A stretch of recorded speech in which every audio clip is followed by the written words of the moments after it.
There it goes. Yeah, baby, we are back. We are back, baby. Another episode of Rated G with Gary G. Garcia and Brian T. Licata. Welcome back. We are your boys. I am Gary G. Garcia, along with my partner and brother in misinformation, Brian T. Licata. We're doing it again. I can't say if we're actually late on time or what it was because I don't know if you ever put up a time that we were starting today. No, dude, I don't think we did actually. Yeah. We didn't. Did you even send out any What? Any notices that we're going live? No, I did Oh, because okay. Well, when I set the live stream over here, it did it. All right. What threw me off though for a second was that we heard that intro on here. Yeah. We don't usually do that when I have this set up like that. I think I heard it last time. Okay. I just thought you fixed it. No, well, yo, anybody in the comments, do we sound good? Just let us know. Like, I get a sound check from the 3 people watching. Yeah, nah, there you go. Yeah, man. How you feeling? I'm good, dude. Good I'm glad you're over here. Cheers. Yeah. Salute, dude. This is a much more manlier cup. Yeah. So this was the last one you gave me. This was before I did my clinical trials. Before clinical? Mm-hmm. What does that mean? That was, remember that Pfizer, or I'm sorry, the Johnson & Johnson trial that I went through when I tried their medication. This was, they gave me this mug before I did the clinical trials. I don't believe you at all. I don't even know. But what does that mean? What does that mean? Am I no, it's my wife's aunt is she's a nurse. So I think clinical like exams or something like that.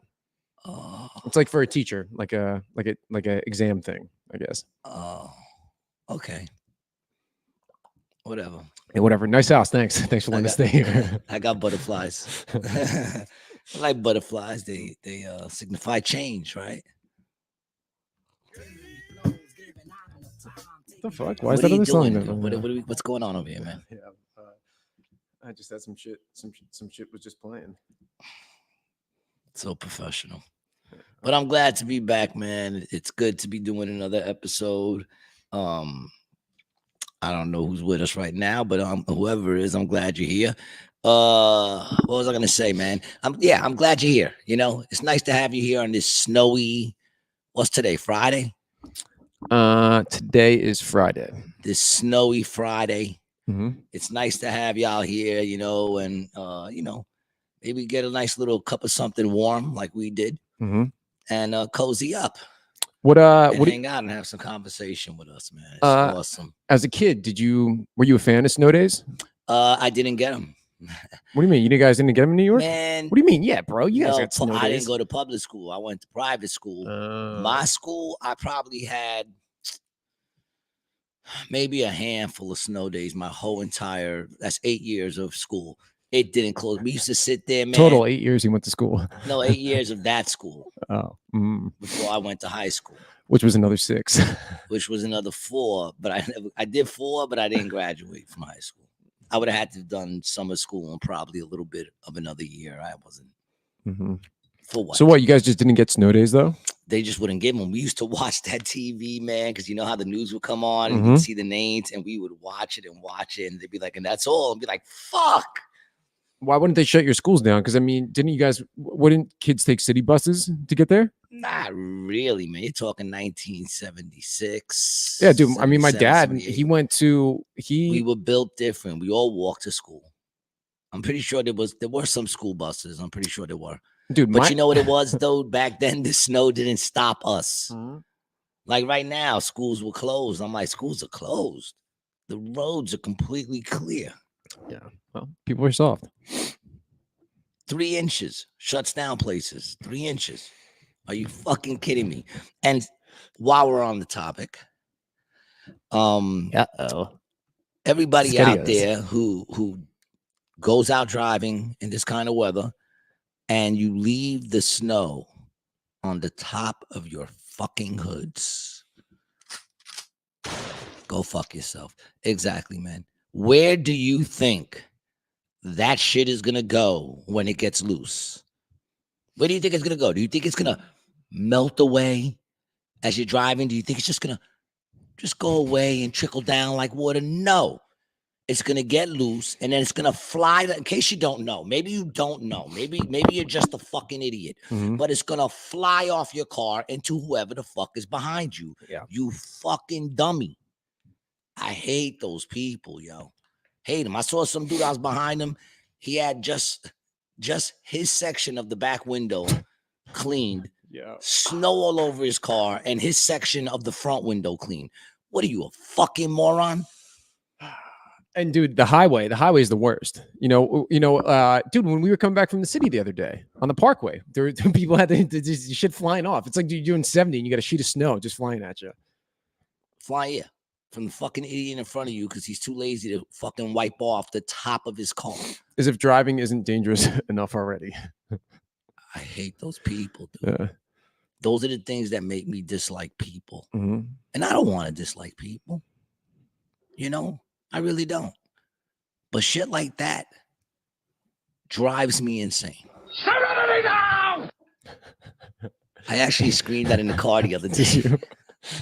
I want to start doing that. The other thing I wanted to say is Brady G and Gary in particular is a big fan of tipping your gas driver or your gas station attendant. Yeah. I've started to do that. Yeah, I tip them. Everyone give them $1. What's $1? Mhm. You know, I think and I'm very picky on my tips. I know. I don't tip. I've been out to the diner with you. I don't tip. No, my diners that they treat me right, I tip very well. But like, I'm not tipping you at a counter for giving me for doing your fucking job. 7-Eleven got tips. Dunkin' Donuts tips. What did you do for me? Dunkin'? Yeah. Dunkin'? I'm not giving you a fucking tip. No. So I'll give you a tip if you give me like 3 cents back. I'll chuck that in your bar, in your bucket, because I don't want to carry it in my pocket. If I'm a regular at a place like that, like say a pizza shop, if I go in, I know the guys behind the counter who make the slices, and they're the ones that put them in the oven. Every once in a while, I'll throw a buck in, whatever, hook the cook up. No, I don't have to, but I will to a place I'm a regular, not some place I never go to, some pizza shop I never go to, but like a regular joint, a place where when you go there at the end of the night, they're just going to give you whatever slices are left on, they got out. Am I wrong?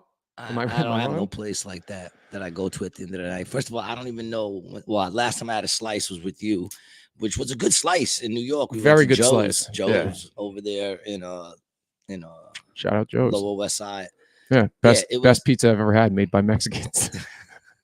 It's so true though, dog, and that's the thing. They make the best pizza. But do they not? Do they not? But come on, G. The recipe's Italian. Yeah, but they call it salsa, not sauce. The recipe's Italian. There's the big debate: is it sauce or gravy? No, it's salsa. It's all salsa, son. Sauce and gravy are two different things. I don't even want to have that debate. It's stupid. Yeah, I'm with you. Gravy's brown. Gravy's brown, yep. Or dark of some sort. Otherwise, it's sauce. Mm-hmm. And there's also a texture to it too. Well, whatever, man. It's neither here nor there. Gravy's brown. Mm-hmm. What does gravy come from? Gravy comes from the grava bean. It's ground up, liquefied, and purified. And I believe garlic is probably an ingredient, maybe a little heavy cream. Dude, is that a weird question? I just want to know. I bet you nobody really asked it ever before. What is gravy from? What is it? Is it like from? Is like where do you get gravy from? From the juice. Is it just? You take the juice. Just like water and you add seasonings and shit. I mean, do you want to keep saying stuff, or do you want me to tell you what it is? I want you to tell me. All right, well then stop talking so I can tell you. What is gravy, Brian? What is gravy? It could be this. It could be that. You want to talk about estrogen?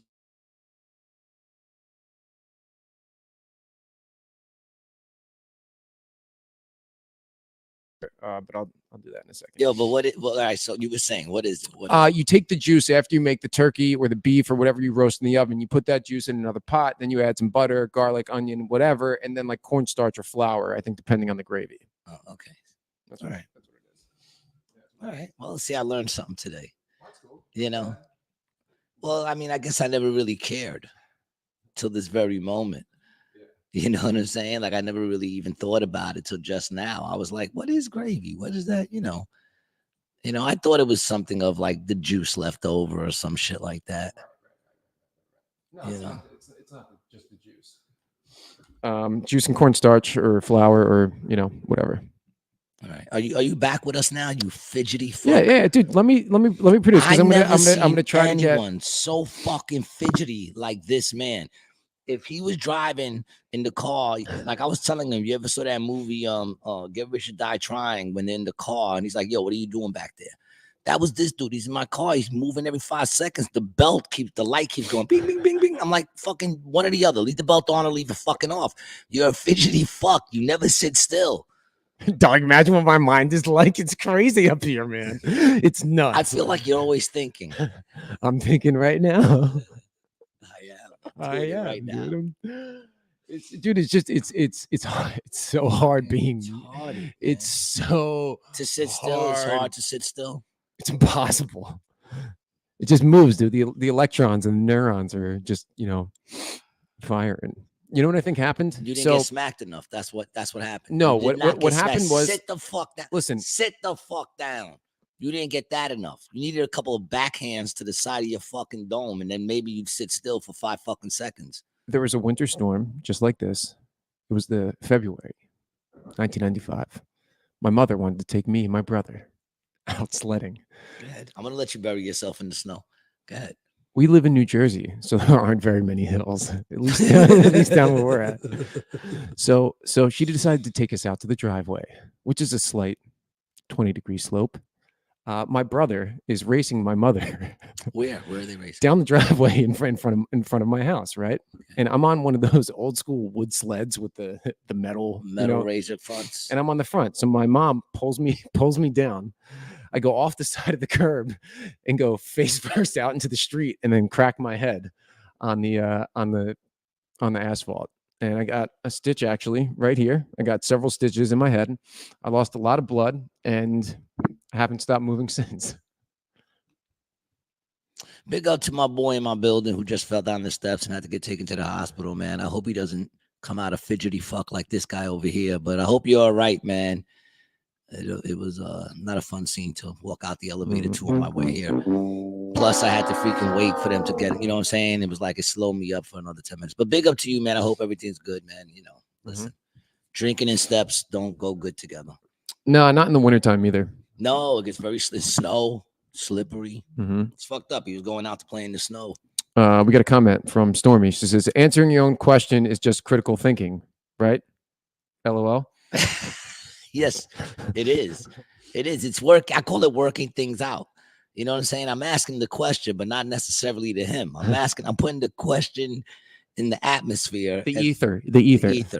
That's what I was doing. Yes, I agree with that, man. Stormy, what's up, Stormy? Yeah, good to hear from you, Stormy. Always good to hear from you. How are you? I hope you're enjoying, I don't know if it's snowing where you are, but I hope if it is, you're enjoying this snowy day someplace warm.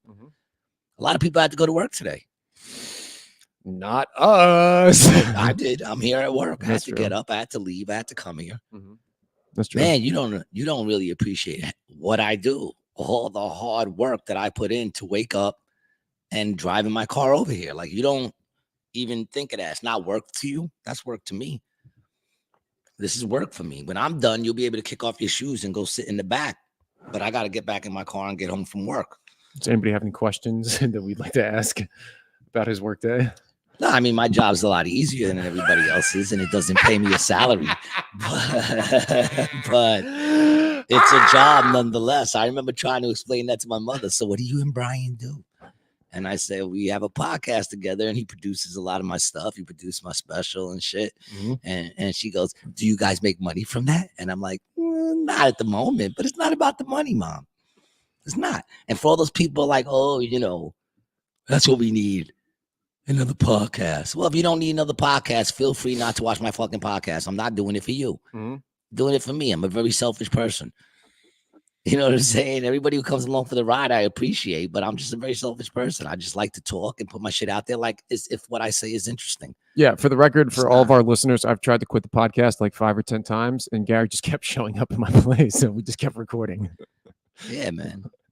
But I'm just saying, it's like, You know, Stormy says, snowing here, just relaxing today with the kids. I love snow days. Yeah, nowadays, man, they give snow days out like it ain't shit.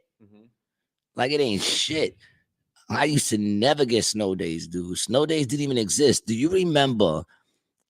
Blizzard or 96? I don't know. Was it 96? That was a big one, but I mean, you probably would have been out of school, right, by then? No, I was out of school, but it was around the time where sanitation was renegotiating their contracts. So when it snowed, they didn't put no trucks out there at all. You don't remember that?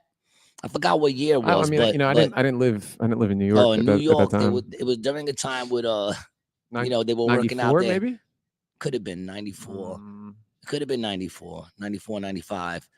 And I had just gotten the house. I was living like mad far from New York. I was out there in Glendale. And what would have been after that then, right? Because didn't you get that in like what, 08, 09? The house in Glendale? I don't remember. Yeah, I think because it was during the mortgage thing, right? It would have been like 07 or 08. It was in the 2000s probably for sure. Yeah. It was definitely after 2000. But they didn't send no trucks out or nothing. So everything was buried. I'm talking up to your waist, dude. I was on that dead. You see where the house is on that dead end street? Buried. Everything was buried. Did they push all the way down? Like the plow would have pushed? There were no plows. They didn't put nothing out because they wanted to show the city how important they fucking are. Oh, I'm thinking sanitation trash. I'm not thinking public works like plows. They're the ones who do the plows. I know. I wasn't making that connection. You said sanitation. None of that. They let it all just pile up, and then went out and started to remove it. People were shut down for days. Days. My block, man. I shoveled my block out. Me and one of my neighbors, like they were not coming. But when I left my house that morning, I stepped into the snow, and on my first step, when I stepped into the snow, it was up to my knee. And I still kept going to go to work, dog. I was like, I'm going to be late. Why did you go to work? Because no one told me that it was shut down. But then when I would have called. I would have called. You didn't call? I walked to the corner. With buses running? I walked to the corner and I noticed that the streets everywhere were completely covered because I didn't know. I thought it was just my block. Right. Because I'm on that dead end. It wasn't until I got to the main road where I saw even the main road had like it had like a couple of feet. You know what I'm saying? Right. And it was at least a foot in the streets.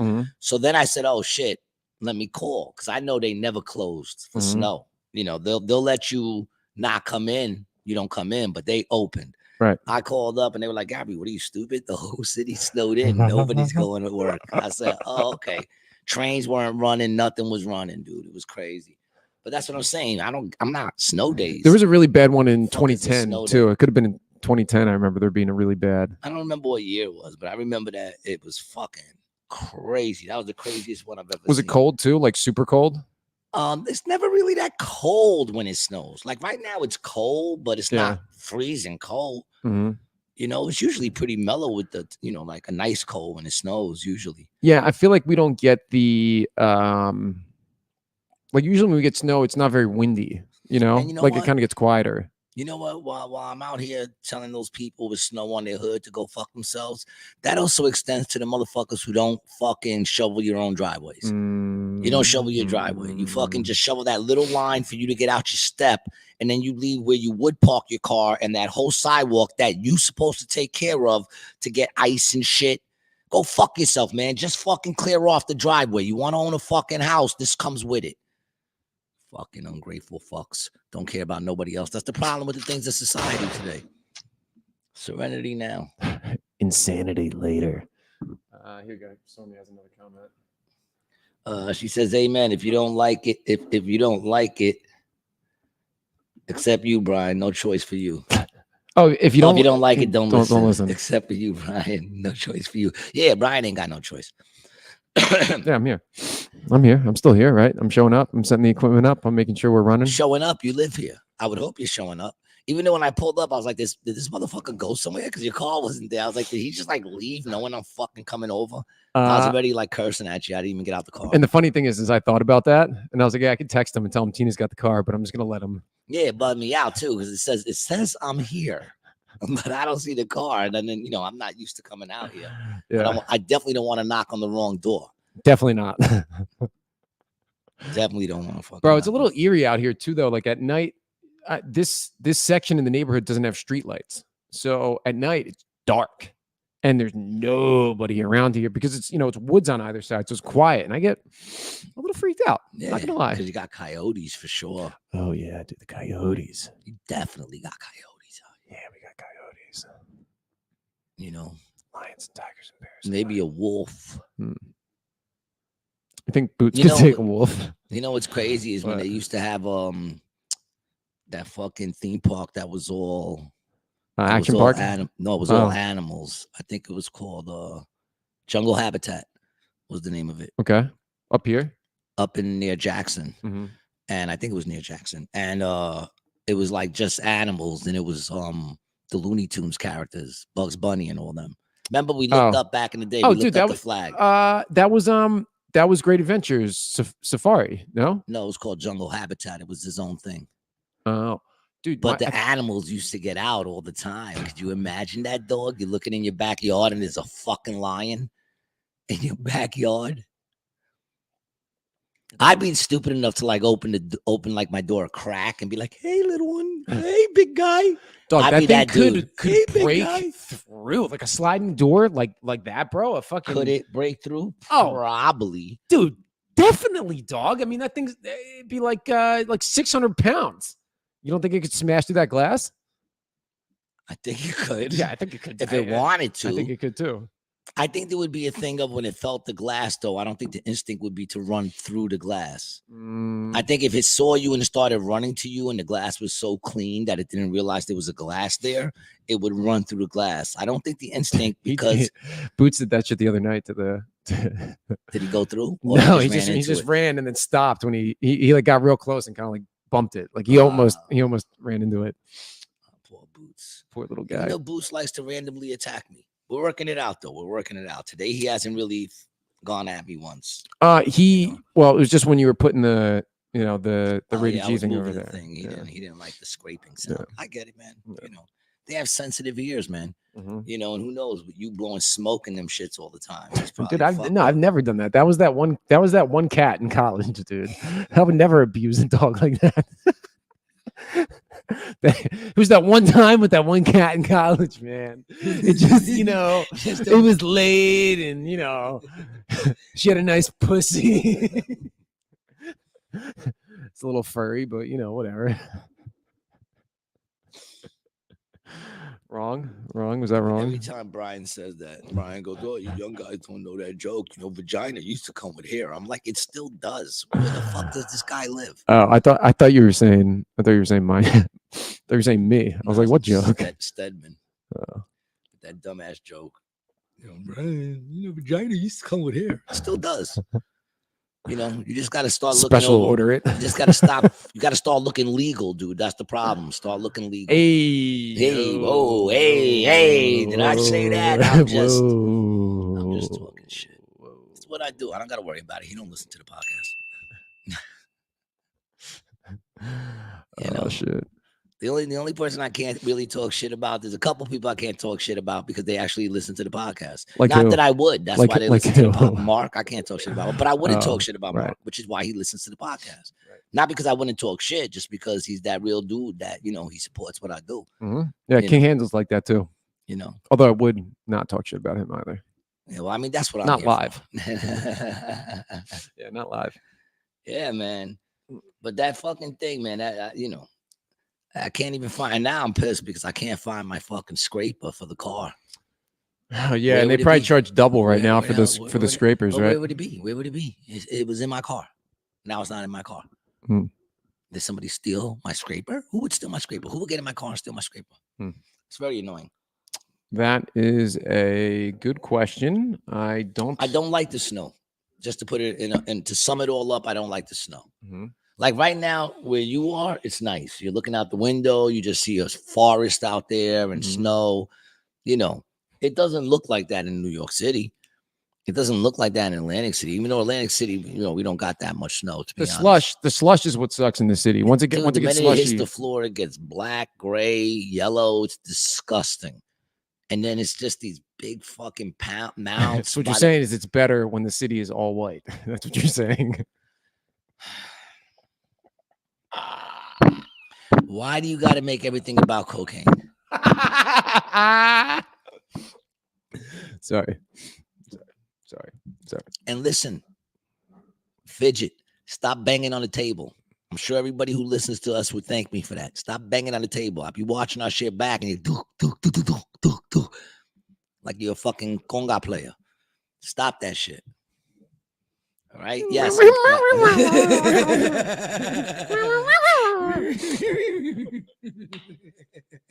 Now I'm doing it with my hand. I'm smacking my hand. Yeah, smack your fucking hands. I don't care, man. Smack yourself in the face, man. Go all out. You fucking look at you. You're fucking falling apart over there, man. I know, dude. It's like, man, I was telling you, dude, I don't have a dresser for my stuff here. And when my socks, when I don't have a home for my socks, everything is just in disarray. There's boxes everywhere, man. I got suitcases going out, coming back from California. I'm going to California. You're a mess. It's a lot. You're a mess. I'm just glad I have you. I feel fucking honored. That's why I need more people in their life who don't got their shit together. Yeah, makes you feel better about yourself, right? I used to have this customer, man, and she would always give me my payment. The money would be curled up in a ball, and not even like all of it, just like each one would just like reach in the pocket and just throw balls of money. I was like, that's psychotic. You know what I'm saying? That is fucking psychotic, and that's how you're living right now. Like you just got your whole life curled up in a ball. Thanks. Thank you. But you're right. No, it's kind of how it feels. But no, it doesn't have that I feel comfortably moved in type of feel to it. Because you're not. I get it. You're like a nomad right now, man. Dude, I haven't a man without his home. But a man with no home. No place to rest your head. I'm unhoused. I'm unhoused. You're an unhoused. Just out there blowing in the wind. And wherever you end up is wherever the breeze takes a break. And you're just out there, man, floating with no place to call home. You're in great company, man. You're in great company because even the Son of Man had no place to rest his head. Mm-hmm.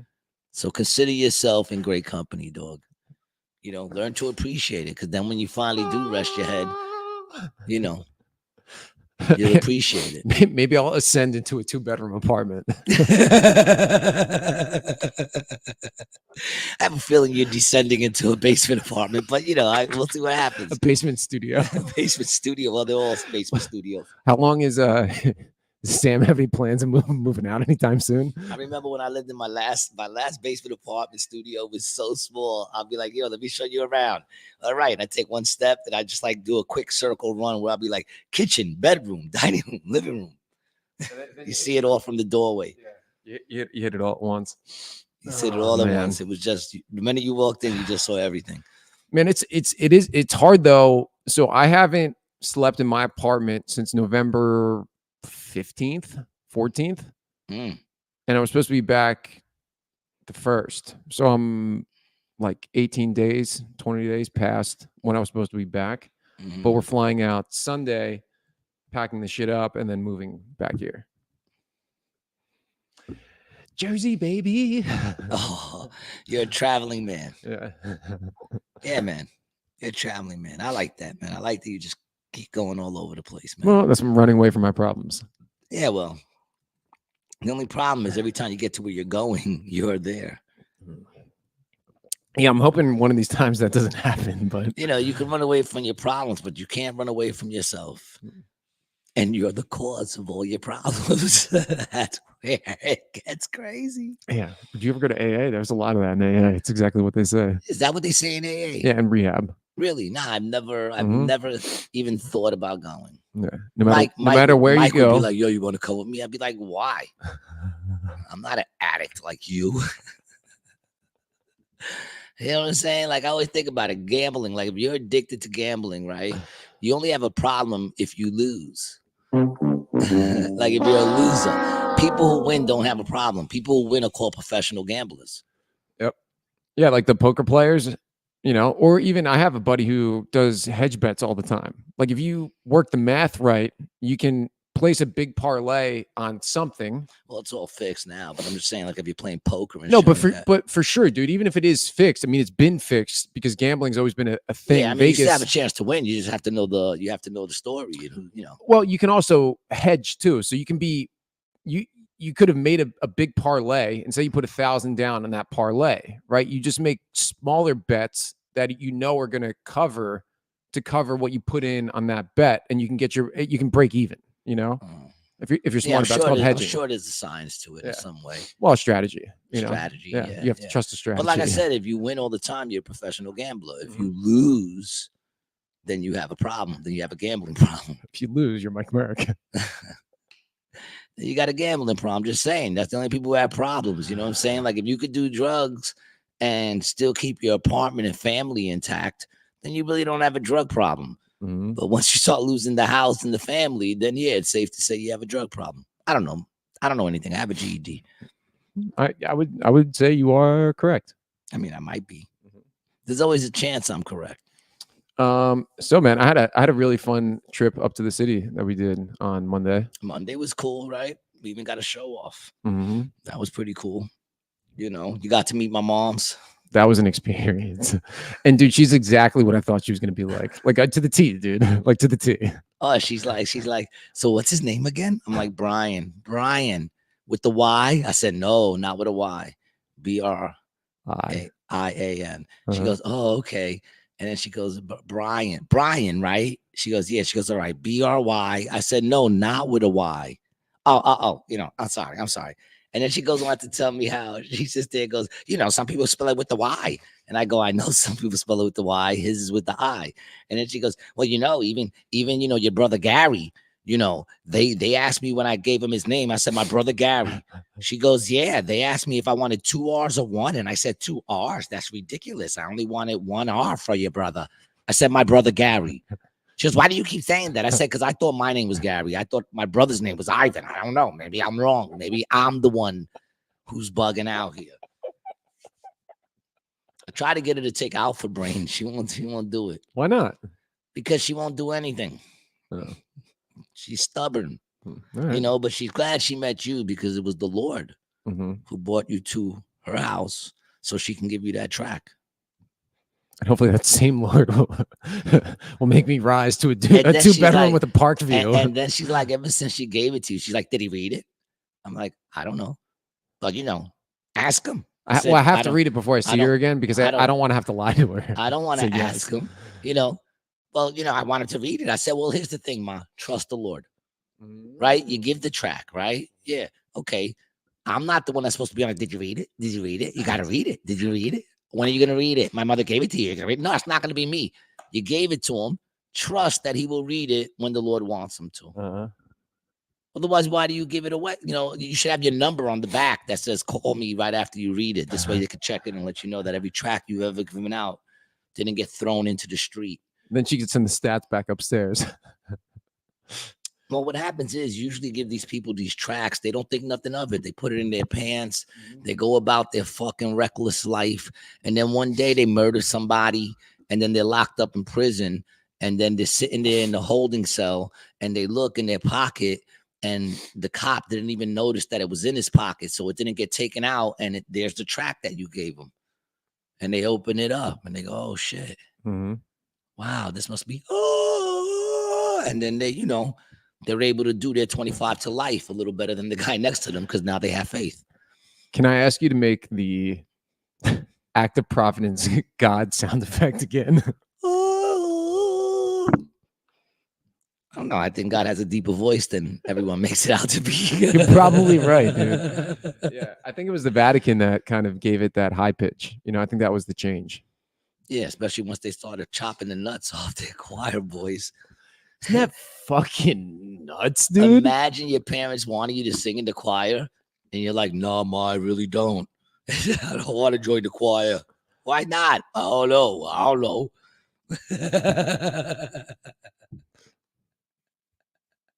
They called them the castrato, which is hysterical. Oh, shit, man. I'm an alto. I'm a castrato. Dog, and they did it to him before puberty, dog. Well, that's when you got to do it, dude. You got to get them when they're ripe. That's the whole trick. You want to get it before they start sounding like Peter Brady. When it's time to change, you got to rearrange. So you got to get them before that, you know, before you get the pull, you know. They need to master like some sort of underwears that lift them and drop them so you could change octaves. Okay. When they so sing. I'm reading about how they did it, right? And Wikipedia says Wikipedia says to prevent the child from experiencing the intense pain of castration, many were inadvertently administered lethal doses of opium or some other narcotic. Inadvertently, it was inadvertent. Or maybe the lethal dose was the inadvertent part. I guess. They didn't mean to kill him. Right. Oh wow, man. Look, sorry, man, but while we were trying to cut off your child's nuts, we just happened to give him a little too much opium. So to say the least, he won't be singing anymore or doing much of anything else. Yeah. You, however, got a new place to visit. Me? That's horrible. I'm so terrible, man. I'm so terrible. Dude, the eunuch. Stormy says, if you haven't yet, talking about the situation with your mom would be awesome in stand-up. I'm cracking up. Oh yeah, I mean, I try to leave her out of it, Stormy. No, every now and then I mention her. Every now and then. She's cool, but she's like, you know, she's fucking nuts. She was supposed to go home. She's actually dude. upset. How does that happen? That you become nuts? Dude, yeah. I mean, some parents smoke crack. Mine got into Jesus. You know, and if you rather your parent be getting high on something, you know, I'd rather be getting high on the Lord than fucking, you know, down there talking to one of my boys trying to haggle a fucking eighth. Yeah. Come on, man. I'll suck your dick. Mom! Get up here right now. She made us a very nice turkey sandwich. Also, I look forward to the turkey sandwich. That was nice. You know, it's cool. And she gave me the perfect amount of orange juice. Oh, you also ate some cat. Yeah, you agreed with the shot of orange juice that she gave you. I actually agreed with everything that she gave me. The sandwich was good, and the little bowl of carrots in addition was nice. Was eating carrots like a little bitch ass rabbit up there. Can I get more carrots? He was saying that. I said, how the fuck do you eat? This motherfucker eats carrots like this. And he just like pieces fly all the way, and then picks up another one. I said, what the fuck are you doing over there? His mom had the dustbuster, and she was doing it randomly to get the little shavings. Yeah, well, you know, when she offered the chips, and I was saying no to some stuff that I really didn't like, but I was like, carrots I like, so I want to say yes to the carrots. No, you know, that's because it seemed like she wanted to get rid of the carrots. Every time she makes me that, you want something to drink? I'm like, yeah, give me water. You don't want milk? Milk in a sandwich? Gross. That's like milk in a sandwich. Yeah, milk's nasty. No, milk's disgusting. Milk, period. Ugh. No, milk is good. Disgusting. Nice cold glass of milk. Are you crazy?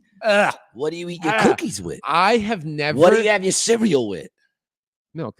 Oh, then shut the fuck up. No. Nah. Shut up. You have nothing to argue with. You like milk. You like it. I have never drank a full glass of white milk in my entire life. The only full bottle of milk I ever came out of my mama's teeth. That's not what your boys at the fraternity told me.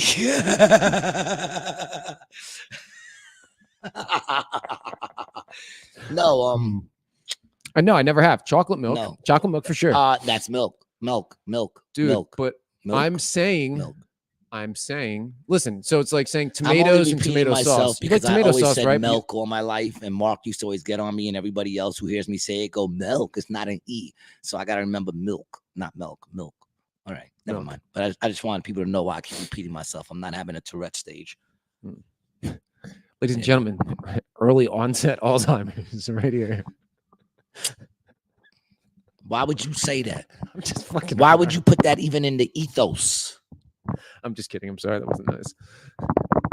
Throwing curses around. It's not a curse. That's what you're doing. That's what you're doing. You know, the words have power. You put that shit out there into the atmosphere. It's like you just condemn me to a fucked up memory. Listen, dog. You won't live long enough to get Alzheimer's.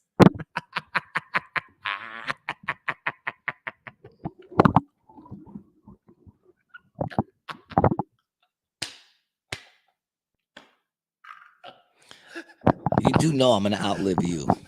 It's probably true. Yeah. Yeah.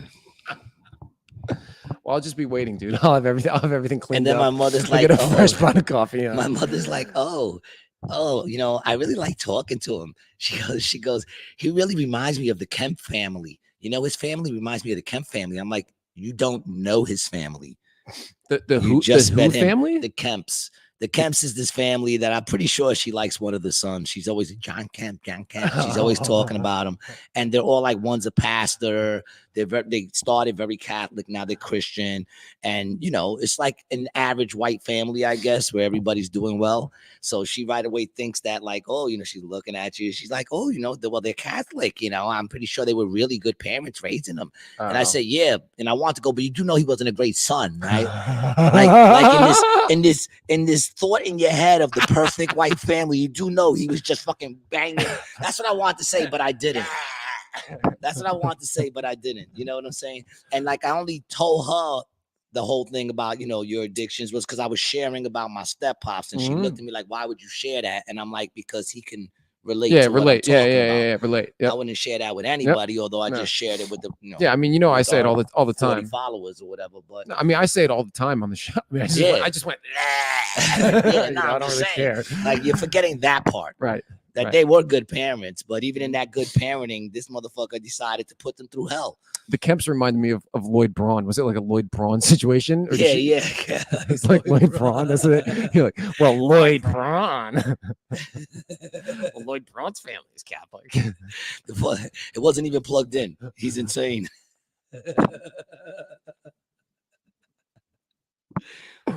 What was that he didn't plug in the show? The computer, the phone wasn't even attached to anything. He was kept making all the sales. Yeah, that's what it was. That was the Serenity Now, Insanity later. Oh man, oh my god, it's been a wild 40 minutes of the show. But that was cool though. That was a good time. Then you got to meet Lou. Yeah, oh dude, Lou also maniac.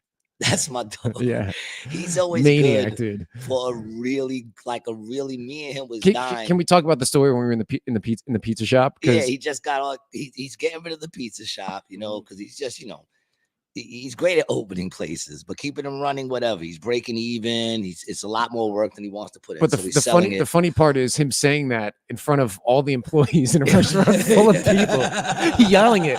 So yeah, I think I'm gonna have to close the place down a little bit. And then the lady at the counter was like, "Mister, what's in this order?" And he's like, "Arroz, un postre." He's like, "Yeah, I'm gonna have to shut the place down soon." People are eating. They're cleaning the dishes, looking at him like, dude, are you having problems over there? I just keep knocking it down. Fucking fumbling. We need a studio, dude. We need a real studio. Yeah. This ain't gonna do it. No matter how much I like the yellow tarp, it's a little traveling runner. What's up, baby? How you feeling? Yeah. Peace to you, my brother. Glad you showed up. What were we just saying? We were just saying. We were talking about Lou. Yeah, we're talking about Lou. So he says, I'm going to sell the place. I go, word? He goes, yeah, you know, it's just more work than I want to put in. I'm always here. I break even. You know, it's not worth it. I'm like, I feel you. So he's going to get this job. He says, but yo, check it. I told people I was going to be looking for a job. And somebody told someone else about a job and they called me. And where did he have to fly to? It's Macon, Georgia. Do you remember the job title name? No, I don't remember the title name. So the title is Master Scheduler. For some company. And I said, well, what is that? He goes, I don't know, but I got to fly out there on Monday. He goes, they're flying me out and everything. He goes, so I'm going to go do the thing. And I go, he goes, check it out. And he starts showing me the requirements. 5 years in this, 5 years in that, bachelor's degree, this and that. And then he goes, I don't have any of this. And I go, dude, you're going to get the job. He goes, I know. Because here's the thing. He goes, I'm going to look it up. I'm going to, you know, before I go, I got a couple of days. I'm going to look it up this weekend to do my research on it. So when I go there, I know what I'm talking about. And I'm like, yeah, dude, you only need a bachelor's degree. I'm sure you can figure this whole thing out in a weekend on YouTube. Which is true. And yo, me and him just started dying. Yo, he's like, yeah, I know. I'll figure it out. He's going to get the fucking job. I was also in the bathroom right there as that part was going on. And I was dying while I was taking a leak. I was cracking. I could hear everything. I was cracking up. Maybe it's not translating, but Yeah, it was funny. What are we talking about? Milk over there. Breast milk for the win. Okay. Nah, he said okay. Nah, you can make an argument for breast milk, man. Yeah. You know, I mean, listen. Instead of women selling their bodies, why can't they sell their breast milk? Because it's not homogenized. I guess that's what it is. Traveling Runner also says there's a death calculator that can tell you how long you're supposed to live till. Oh, I don't want that. No, I'm good. I don't want that. Nah, man, fuck that. I'm I don't want to know the death calculator. I guess you put in if you smoke, how much you smoke, this and that. Fuck around. I put that shit on. They'll say I'm gonna die last week. That like should have 49. That should have just say you still alive with a question mark. Question mark, exclamation point, question mark. Fuck yeah, outta here. I Who don't think wants I to want know that that. shit? And dude, it's also, we talked about it before. It's about perception. If you have a good positive perception about life, you'll live way longer than people who are I unhappy, already dude. lived way longer than I'm supposed to. I really believe that. You know, just going by all the times that I felt like I was gonna die, I think that was happening. I just somehow still Clung stayed. on. Yeah, Will is very good if you ain't got bullet holes. Is that with 2 L's or 1? You know, it's like 4 L's. Pure will. If you know you ain't got like major arteries fucked up or you're not having like a straight up heart attack. I mean, Well, even the also- heart attack, man. Sometimes you gotta beat that fucking heart back into submission. Like, yo, motherfucker, like this.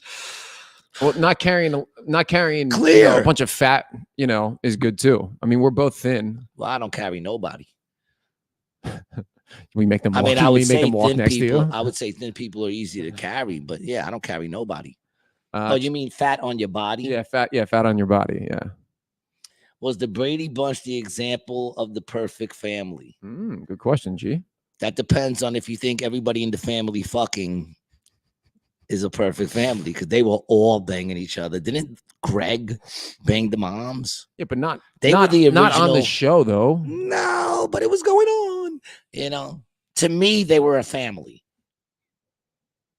Mrs. Brady was banging out Greg. I mean, it was destined to That's happen. family. They're the original. That's real They're family. the original American Pie, like that porn top. You know what I'm saying? Like that. They're the original step brothers, step sisters, all the same age. Did we just crack something else? Was that definitely, the and then first think piece about of the propaganda? years it came out. Think about the year that it came out, man. You know, I mean, they never really dabbled with it. They never really had any of the kids like show feelings for the other kids, but somehow Sexual feelings. Yeah, but somehow you know it was there. You know, Greg was banging because you want to know why? Because they And it were was, banging behind the scenes, so right. the energy was just there. Mhm. You know, Yeah, so the Brady Bunch started in 1969 to 1974. yeah. And by the way, that's what Zoom court looks like. Real shit. just That's like- what Zoom court looks like. Just like this. Yeah, and then the judge pops up in the middle like Alice. Real shit. This shouldn't even be legal. Traveling Runner says, y'all was in Astoria. Damn, I missed y'all when you're returning to New York City. I'm out there every Monday. I'm in Astoria. Do you know who that is? Traveling Runner? Traveling Runner. I know I met him. Oh. Is it one of your boys or something from Astoria?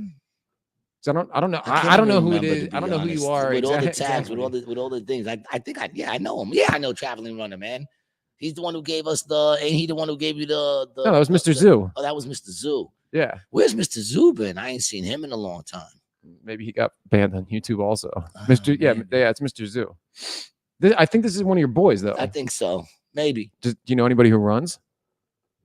I don't think you have any friends who. Do you have any friends who are runners? Why don't you think I have friends who run? What are you trying to say? Because me and you have never I talked have about friends running. well, I don't run. I feel like we would have Do brought. you run? I feel like we would have brought that up. No, because we talked You about. do travel. Yeah, that's true. Maybe it's you. Maybe you're fucking with me right now, man. I'm just trying to. Yeah, boost, but I'm boost out the there numbers every up. Monday, man. I'm pretty sure I know him. I don't know. Can't, when everybody has these names, it's hard to tell. Yeah. Well, if It's you hard want, to if you remember want who to everybody is. if you want to reveal your alias, Nah, traveling don't do runner. that. Don't do that. I mean, not publicly. You know. Send us a DM. Yeah, was there ever any like sexual scandals with anybody from the In Brady the Bunch? 70s, there were no sexual scandals. It Well, was no, I all mean that just have come out fucking, since then. well, I mean, like I said, Greg was banging. Weren't they all banging each other? You know, didn't Cindy get like a train ran on her? It's horrible. I'm horrible. I know. You don't have to tell me. Okay. Here you go. I got some scandals. So the Brady Bunch: 8 Secrets and Scandals about TV's squeaky clean family. Look at them. Look at the energy right there. Oh, well, the father was, he was definitely banging out Florence Henderson. No, he was gay. Oh, yeah, so he wasn't banging. He wasn't banging out Florence. I think Greg, him and Greg. Well, Greg was banging the moms, which is understandable. I think he was probably doing Sam, the meat dude, behind Alice's back. How about Marsha, dude? This one's Marsha, right? Marsha, she's the older one. Marsha's the oldest one. Yeah. Marsha. All right, let's see. What a crazy show. Henderson had a risque sense of humor. The role of Carol will be something Henderson, who passed away, blah, blah, blah. Yeah, she was a little, little floozy-ish in her ways. Williams took Henderson on a date. There you go. One particular rumor from her time on set would haunt Henderson throughout her life, that she and Williams, who was Greg, dated and had an affair. He was 16 at the time, and Henderson was 36. Ooh. In his 92 memoir, Greg Brady recalled having a crush on his on-screen mom. When those little things called hormones start kicking in, you get excited even by inanimate objects. Ooh. It wasn't that I sought to bed her. I just wanted to spend time with her. I just wanted to rub my dick on her couch. Dude, she was happily married and a mother of 4 at the time. Of course she was happy. She had a 16-year-old dude banging her out. It's horrible. And dude, okay, so yeah, let's get back to this. So Greg Brady Williams had more luck with on-screen sister Marsha. In her 2008 memoir, she wrote of dating Williams during filming, noting that at the time she said to herself, "Oh my God, I'm kissing my brother. What am I doing?" I'll tell you what you're doing. Role playing. That's what you're doing. Yeah, he was banging them all. Go Greg. Greg was just dipping his dipstick in all of them, man. Mm-hmm. That's crazy. And then we got right here, we have then of course he turned to drugs. No, she, Marsha. Marsha. Yeah, Marsha turned to drugs. Williams is Greg. Oh, Williams is Greg. McCormick is Marsha. She was only 14. Yeah, here you go. You want to read when that? the series began? Nah, you read it. I can't only 14 when the series began airing. McCormick said she battled anxiety and personal insecurities due to playing sweet and wholesome Marsha. As a teenager, I had no idea that few people are everything they present to the outside world. Yet there I was, hiding the reality of my life behind the unreal perfection of Marsha Brady. Following the end of the series, that doesn't make sense, bro. They're about to, so they say following the end of the series, then she started doing coke and Quaaludes. McCormick recalls drug binges at the Playboy Mansion, and even being so out of it, she blew an audition with Steven Spielberg for roles in later. Or does she mean she blew Steven Spielberg at an audition? No, she didn't get the role, so she didn't blow him. Well, that don't mean she didn't. That just means someone might have did it better. Yeah. You know, gag reflex could stop you from a lot of roles. Oh, I'm terrible. No need to tell me. I already know. Yeah, that's fucked up. So she started doing drugs after. Yeah, because, that happens. You lose your job. Sometimes you turn to alcohol or drugs. Mm-hmm. And she was losing that job. Mm-hmm. Children actors, man, that shit is fucked up. Williams says, like many teens in the 1970s, admits using drugs. Says they smoked weed one day, and then the producers called in the middle of them smoking weed, and they had to go to work. Ooh, you went to work high. Big fucking deal. I don't think I ever went to work not high. Ever. I don't even think I ever went to high school not high. Mm-hmm. After grade school, that's it. Every place I work, I got my fucking car high when I got my license. I smoked the blunt around the corner because the line was long, and I told my man to hold my spot. Then I came back, jumped in, kicking like weed, and rocked that shit. Mm-hmm. So they never seen anybody parallel park that smooth. Big deal. Who is that? Williams? Her? That's the chick? No, that was Greg. That's Greg. Yeah, Greg. but so now this is about Cindy, and she did a news interview in 2015. And when asked when any of the kids hooked up during filming, Cindy Bobby. replied that she believed all of us did. We led a sheltered life for part of the year, so if there was anybody to crush on or try to date, it would be our counterparts. That's what I'm saying. They were all banging. Yeah, according to Cindy, each young actor paired up with their opposite cast member on the show. So I had Mike, and we used to make out in this doghouse when we were 9. Eve had a crush on Chris, and then they did kind of hook up later on. And of course, there was Maureen and Barry. I'm not sure who Maureen and Barry are. They were sitting there before the show. I'm telling you, you could see the energy in them. Yeah, I mean, dude, honestly, why not? Right? Yes. Why not? Yeah, why not? Yeah, they'll be stepbrother and stepsister. No. They were playing the role on the show. They're not related. They're not really related. But to us, they're the Bradys. Yeah, but dude, if anybody's gonna fuck anybody on the show, like, look, it should be. Well, no, they paired them up. They paired them up perfectly. Yeah, no doubt. And then Greg got Florence. That's perfect. Everyone did Alice. Alice was kind of like she was like a 6-man off the bench. She was a utility player. Then it says, and Mike the father was a homosexual in real life, and kept it. This has to be an old article. Yeah, I know he was. Oh, because it said homosexual. Yeah. What would it say now? Dude, they wouldn't. He was part of the LGBTQ community. Dude, they would say something. I feel like I don't know. Maybe homosexual is the right term. Let me see when this article It is the right term. This was in 2020. It is the right term. Homosexual. I thought it was. Never mind. Yeah, don't do it. Don't do it, man. Traveling Runner says Greg was smashing Marsha too. Yeah, you do remember correctly. Yes, he was. Yeah, he was. He was sliding into Marsha too, man. Yeah, man. I mean, that's bound to happen. Okay, so he also disagreed with many of the storylines. Who did? The father. He was Shakespearean trained theater performer, and he was displeased with some of the scripts, and that's why he wasn't in the final episode. I wonder what those scripts were. Yeah, it doesn't really. Nah, they're not. They're not going to tell you. Is he still alive? No, he's not. He passed. What did he die from? Crack cocaine. Yeah, that's believable. Is it crack cocaine? No, he died in 92. Let me see. Crack cocaine. That would be fucked up. Robert Reed. Robert Reed. Yeah, that was his name. Robert Reed. He was married to a woman too, Marilyn Rosenberg. Oh, imagine when she found out he was gay. No, she knew.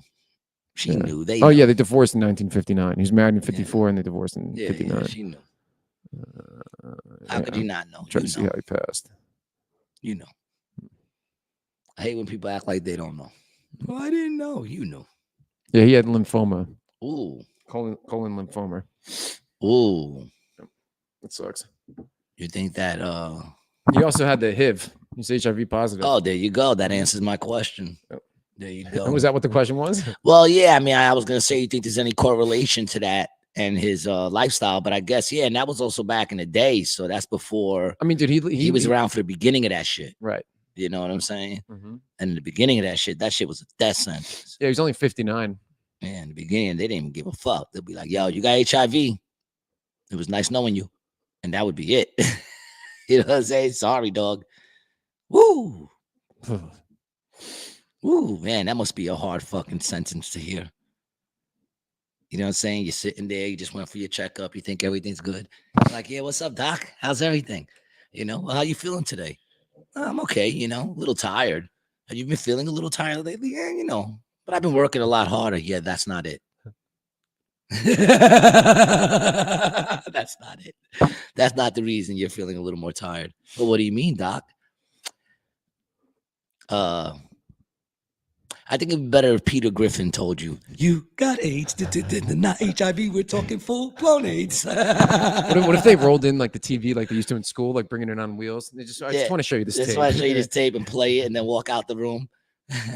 Peter Griffin. And then they come back in and they're like, so, you good? That's terrible, man. Man. I don't know how to tell you this, Mr. Devaney, so I'll let these guys do it. Oh, shit, I did it just like the fucking thing. What's up? I didn't realize that I did it just like the doctor. I knew I was bringing in the Peter, but I didn't know he said what I said. Damn, I know how to tell you this, Mr. Devaney, so I'll let these guys do it. I see what you're saying. You have have AIDS. Yes, you have AIDS. I hate to tell you, boy, that you have AIDS. You got the AIDS. You may have caught it when you stuck that filthy needle in here. Or maybe all that unprotected sex put you here. It isn't clear, but what we're certain of. We don't want to get fucking pulled because of the AIDS song on fucking Family That's Guy. fucking great, dude. I love when they do scenes like that. When it's just something you're like not expecting it, and it just goes in this. Well, that one's shorter, but yeah, the chicken fights. You know, when they do like the chicken. You don't like the chicken fights? Yeah, I like the chicken fights. I think they do the chicken fights just to like eat up 15 minutes of a 30-minute show. Yeah, you're not wrong. Yeah, they missing something, so let's. Yeah, you know, I mean, it's like a real long it's pause. funny, but is it funny? I don't know. You know. Yeah. I like the music. I like how they're edited and stuff. I think that it looks cool. I love the colors of that. I've always been like, the colors of that cartoon have always got me. There's something to it. It's like a drug. You know what I'm saying? There's something with those colors that attract the eyes. Because then if you notice, they started doing all those shows started having those kind of, I don't want to say pastel, but they're real like. It says they're hand-drawn animations too. Really? Yeah, I wonder if they still are. Interesting. Traveling Runner says, and that's the way we became the Brady Bunch.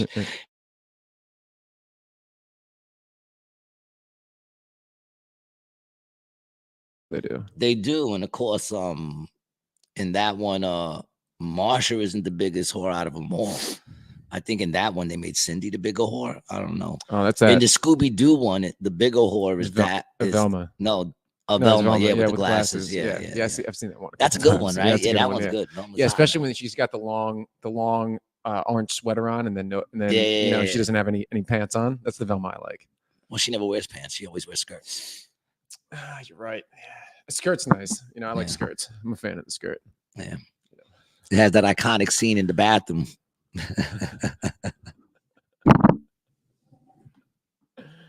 The skirt scene. That was good. Oh man, yo. So another topic that I wanted to bring up is the Iowa primaries happened. Are you aware?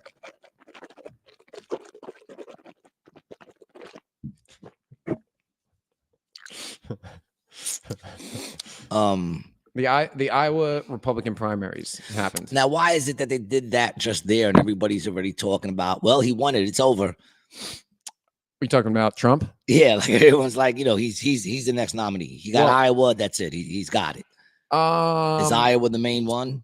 So Iowa's first, right? Iowa always had, like, there's a window for the primaries. Some are later, some are earlier. Iowa has always traditionally done theirs first, right? That's why we always focus on Iowa, because it's the first one. But historically, I think when they look at the data, whoever wins Iowa usually is the one. But the reason that they're saying it about Trump is because of these numbers that he fucking put up, dog. He got 51% of the vote. And I mean, crushed everybody. Yeah, 30%. Like even if they all gathered together, they still would have lost by 1%. Dude, correct. Yeah. Look, dude. I mean, Vivek got 7.7, Nikki got 19, and DeSantis got 22. It's crazy that Nikki got fucking 19. It's nuts that she got 19. Nikki is the plant. She's the plant. They're giving up. They have no one on the other side, and by they I mean them. They have no one on the other side. So the deep state. You mean the Democrats? I think when you mean them, this time you mean the Democratic Party. Well, no. I mean the deep state. Hey, who runs both parties? Ho! You understand what I'm saying? Yeah. So right now they have nobody that they can push as a Democrat. There's nobody at all that could do it, not unless they want to bring Michelle Obama out. And then you already know what's going to happen if they do that.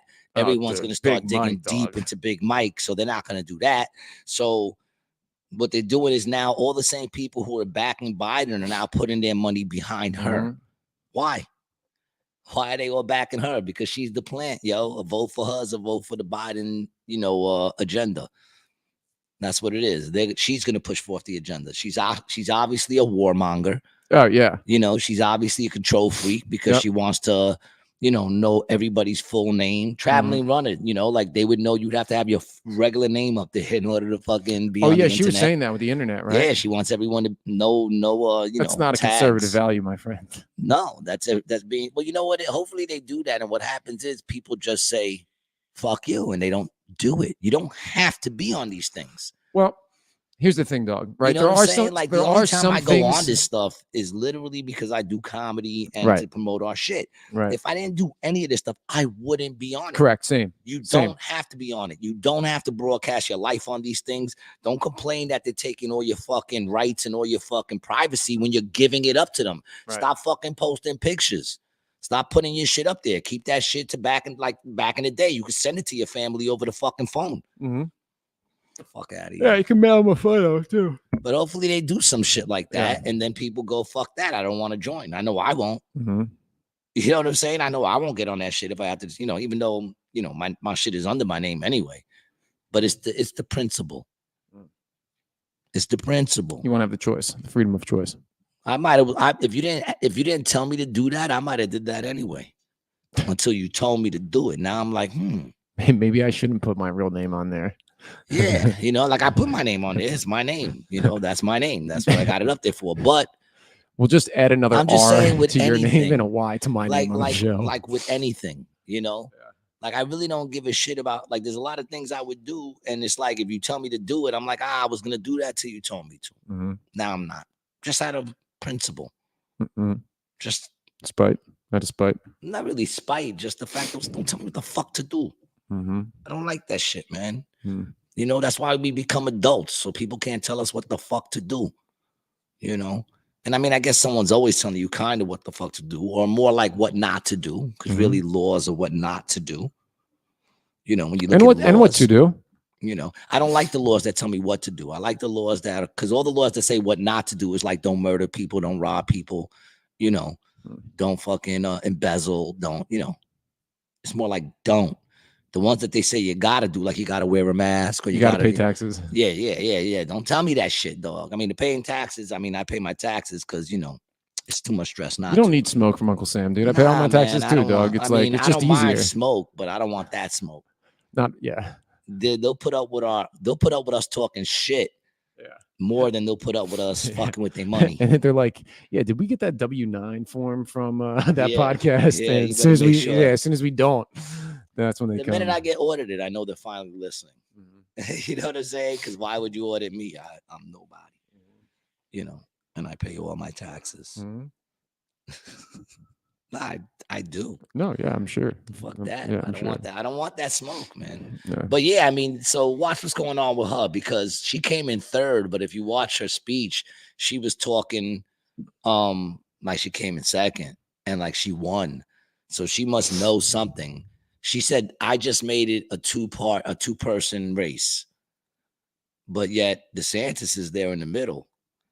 So ahead of her by 2 points. Yeah. Ahead of her by 2 points. So she must know something that we don't know. She knows, like, if you look at the numbers, she can't win. But she knows why would she stand? She knows something that we don't know. She's their puppet. You know what I'm saying? She's the one that's gonna keep their agenda, the deep state agenda, going forward. At least that's what I think. But then again, what do I know? I have a GED. I'm just looking at what I see, and that's what I see. I miss when we did it in my house and I could smoke a fucking cigarette. Yeah, sorry. So we got in the new studio will be smoke friendly. Healthy people. Well, it's just not my house. Yeah, I know, and they're healthy. You know what I'm saying? Like they're healthy, because like if someone was like, if you were watching my house and you were doing a podcast with like, I don't know, Steve Rinaldi, and he said, "Could I smoke?" You'd be like, "Yeah, G, don't care." You know what I'm saying? Just don't get ashes all over the place. See, but you chose to live with a healthy person. Like I won't even, like right now I'm looking at apartments. I saw an apartment supposedly they have for $900 a month in Jersey City. Whoa. Everything included. Yeah, I'm sure, dude. So I'm thinking it's rats included. Well, I mean the apartment, the pictures look nice. The pictures look nice. But the outside of that building, I don't know what it looks like. But the apartment was obviously new. But do you have the link? But they say small pets allowed, no smoking. Well, they always say no smoking. Nah, but I've done that before. I've done the no smoking, and then light incense or go out the window. Nah, they bitch, they moan, they complain, they find out. Dude, what apartments really allow people to smoke inside anymore? I don't want an apartment I can't. Oh, a lot of them, dude. And really? I'm not getting an apartment I can't smoke. I'm home. I want to relax. I want to fucking smoke. I don't want to get up and walk outside. Now that's probably the better thing to do so your house don't smell like smoke. But my house really don't smell like smoke. People always say your house don't smell like smoke. That's crazy because you smoke here. So my house really don't smell like smoke. But even if that was the case, I want to have the option that if I'm going outside to smoke, it's because I want to go outside to smoke because I don't want my house to smell like smoke. That should be my option. I'm paying you the fucking rent. Shut the fuck up. I'm smoking. Because I've done that a bunch of times. You know? And then it's even worse when like they live, like the landlords live on the premises. I'll never do that. Never. Fuck no. No. Fuck no. Cannot have the landlord living on the premises, dude. You know, I yell too quickly for too many things. Like, you know, not long, but just like sporadically, you know. I don't need twitchy. I'm gitchy, man. Gitchy, yeah. Yeah, man. I can't even. I did that already, man, and it sucked. It sucked. The wife was always complaining, "Daddy, I smell marijuana." I said, "Well, you know what? Your window's open. Maybe somebody walked by smoking a blunt. Why is it always got to be me?" Because you're like. No, I mean it was me, but like, you know, fuck that. Me. Give me the benefit of a doubt, man. What the fuck? Why is it always me? Like every time we walk into the fucking comedy club, it's like, oh yeah, man, you smell good. Oh, thank you. Yeah, man, that smells like some good weed. Weed? How you know it ain't anybody? The 90 other motherfuckers that are in here, you blaming it on me. Although, I mean, it is me, but it's besides the point, man. How do you know it's directly from me? Because you have a roach clipped in your packs of cigarettes that's probably still kind of lit. It's like burning out in the back, and then you walk in. That's why, dude. And because I usually like exhale as I'm going to the door. Dog. As I'm walking through the door. That's it. It's the clip. It's the clip that you can. That's what smells strong. It's the clip. Clip Whatever. it. Clip it. Whatever, man. I just noticed that they always fucking, oh, you know, you smell like weed. That's why, dude. I'm telling you, it's the clip. Whatever. Well, I mean, you know, listen, don't change. I'm not looking to change. He's reading the U.S. Surgeon General's. I want to see if it's a safe pack. Quit smoking now greatly reduces serious risk to your health. The nerve of putting that on the box. Well, I've said, dude, they should do that with Big Macs. They should take consuming this product as serious concerns to your health risk. Can you imagine that if you had some truth in food packaging? Dude, I can't eat McDonald's. Even though I ain't gonna lie, I'm kind of in the mood for a Big Mac. You won't be though. After you get halfway through, you're like, oh, nah. I think it's been so long. It's like doing a drug. It's like any other drug. You know what I'm saying? Dude, or poison that we put into our bodies. I don't know what it is, man. Every now and then I want a Big Mac.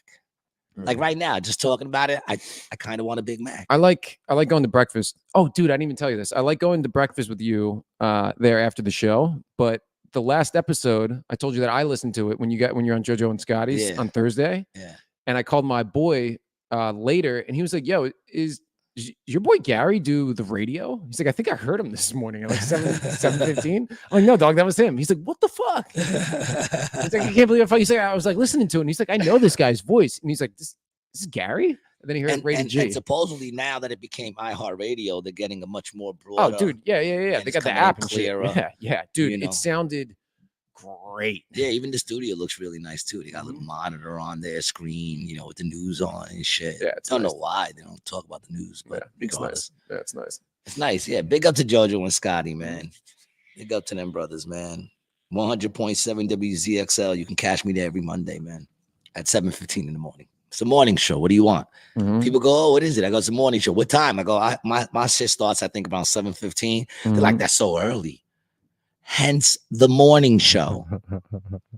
You fucking idiot. Yeah. Here you go. This is JoJo and Scotty. 100.7 WZXL. You know, perception, man. Perception. It's crazy because like, I gotta stop blaming the few and treating it like it's the many. Because the truth of the matter is that like I'll turn around and be like, people suck because of one idiot in the day. And meanwhile, I've dealt with a bunch of people that weren't idiots.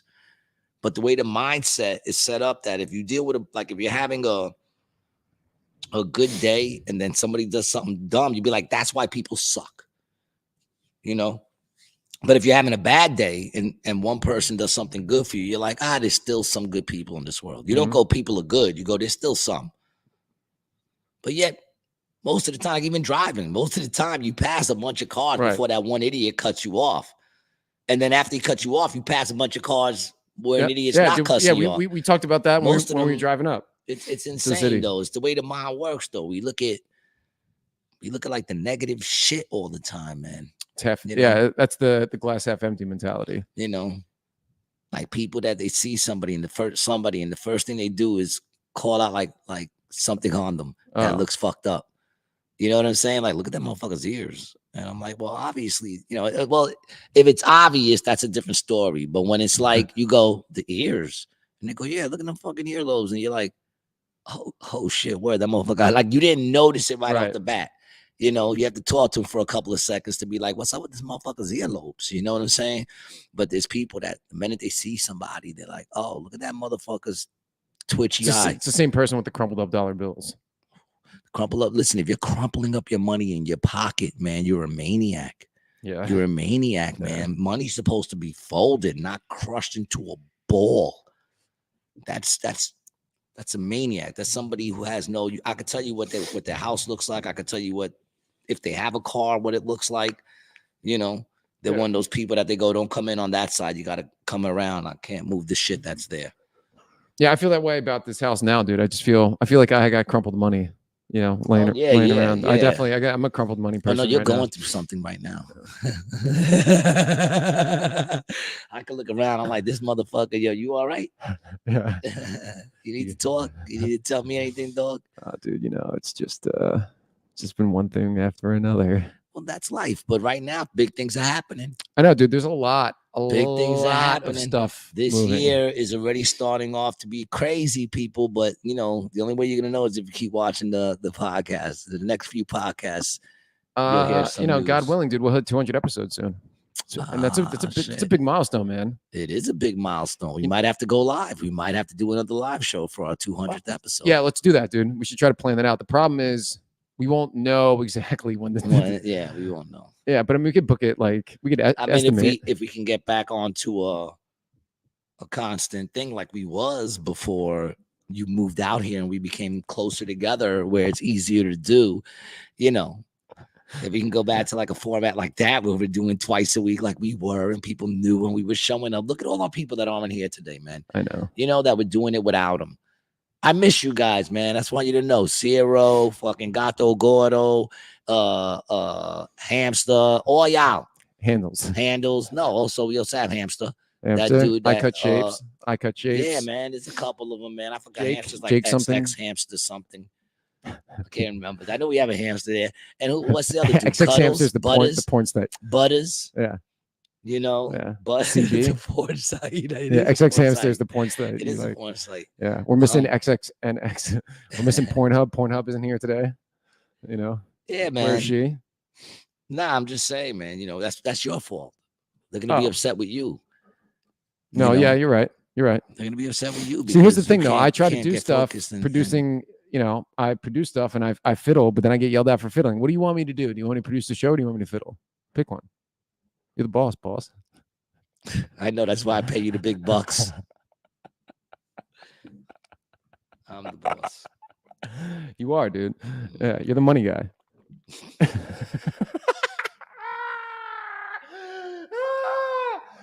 By that I mean the guy who collects the money. You almost caught me, dude. I ain't gonna lie, you almost got me with that shit. I'm the money guy.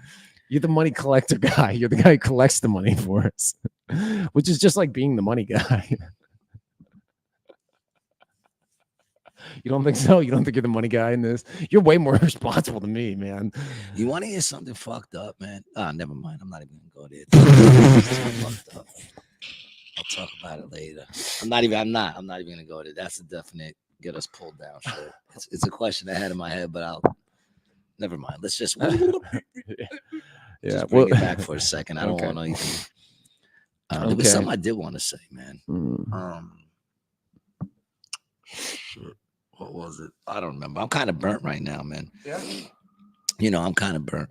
What was I watching? It was something I was watching this week. Did I watch? Was it the Not the Mark Norman, the Norm MacDonald. The Norm MacDonald thing, if you haven't seen it, there's a thing on Netflix. They just released his last special called Nothing Special.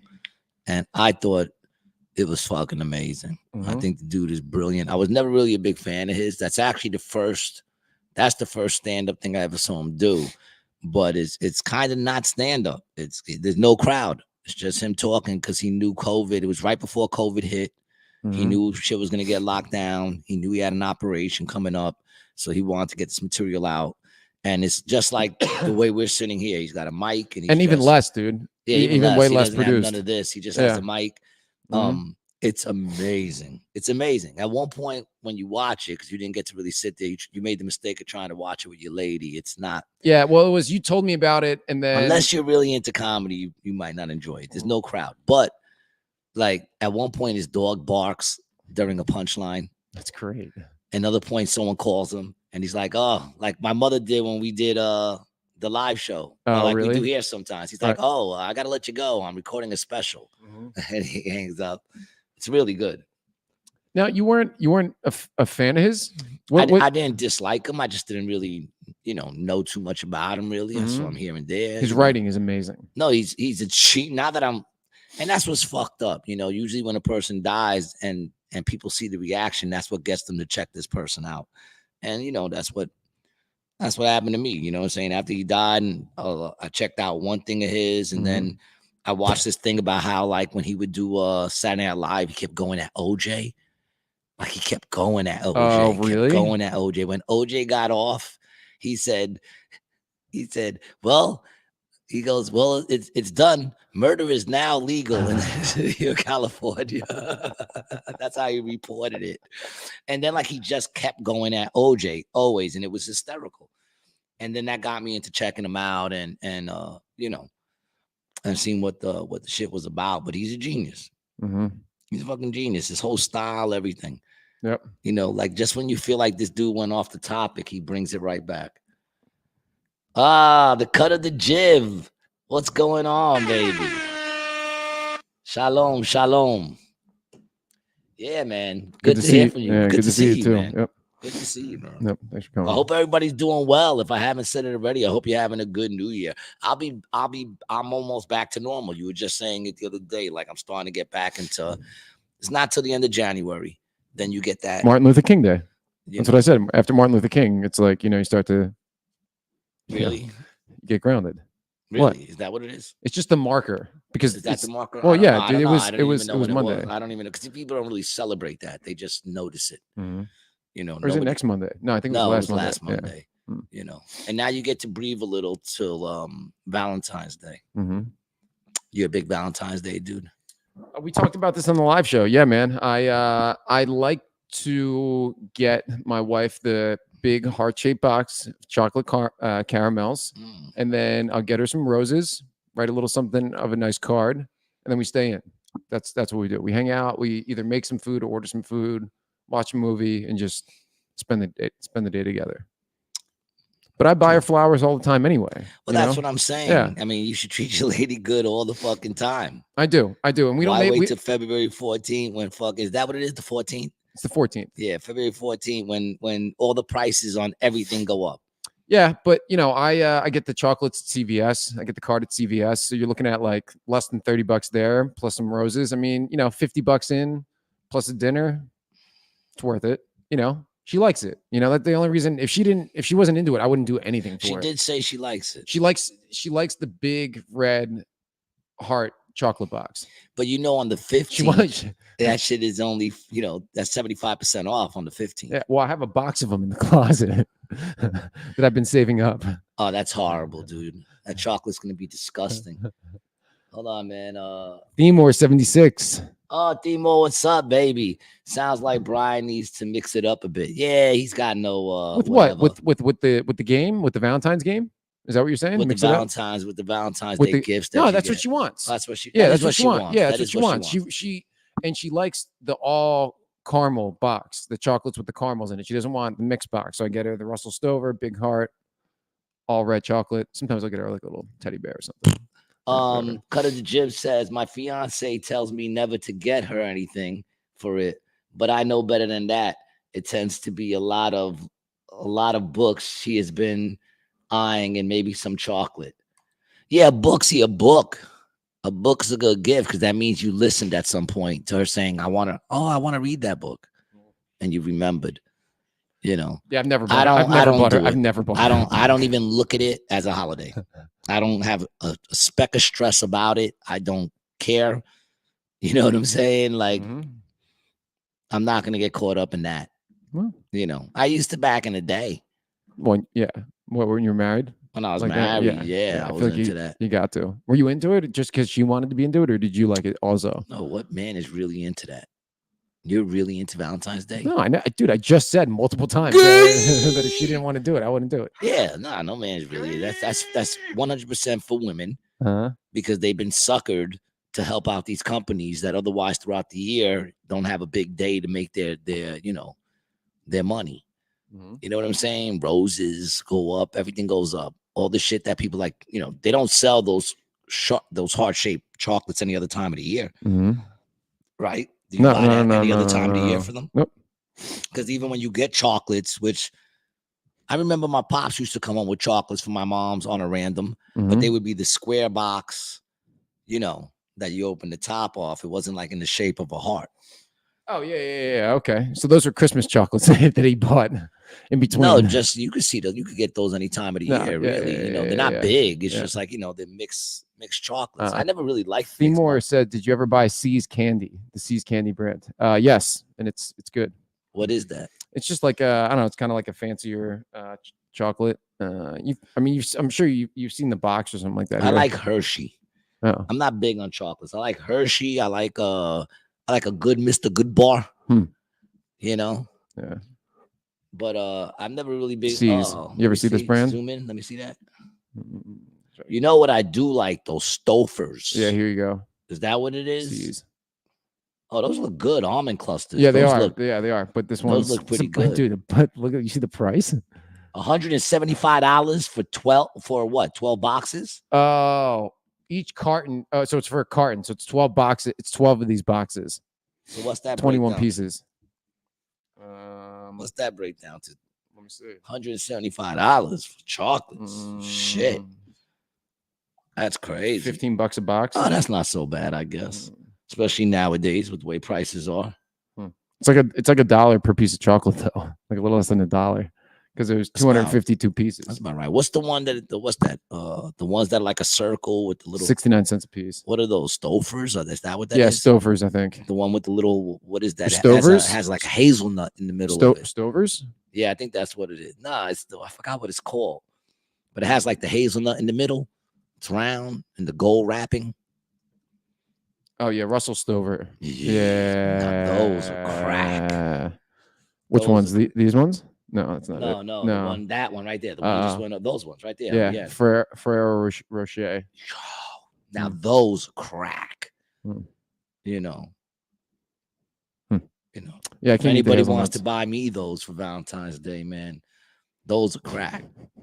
If anybody wants to buy this for Gary on February 14th. On February 14th. Yeah, I don't even think about it, to be honest. I don't care. I really don't. I take care of you all the time.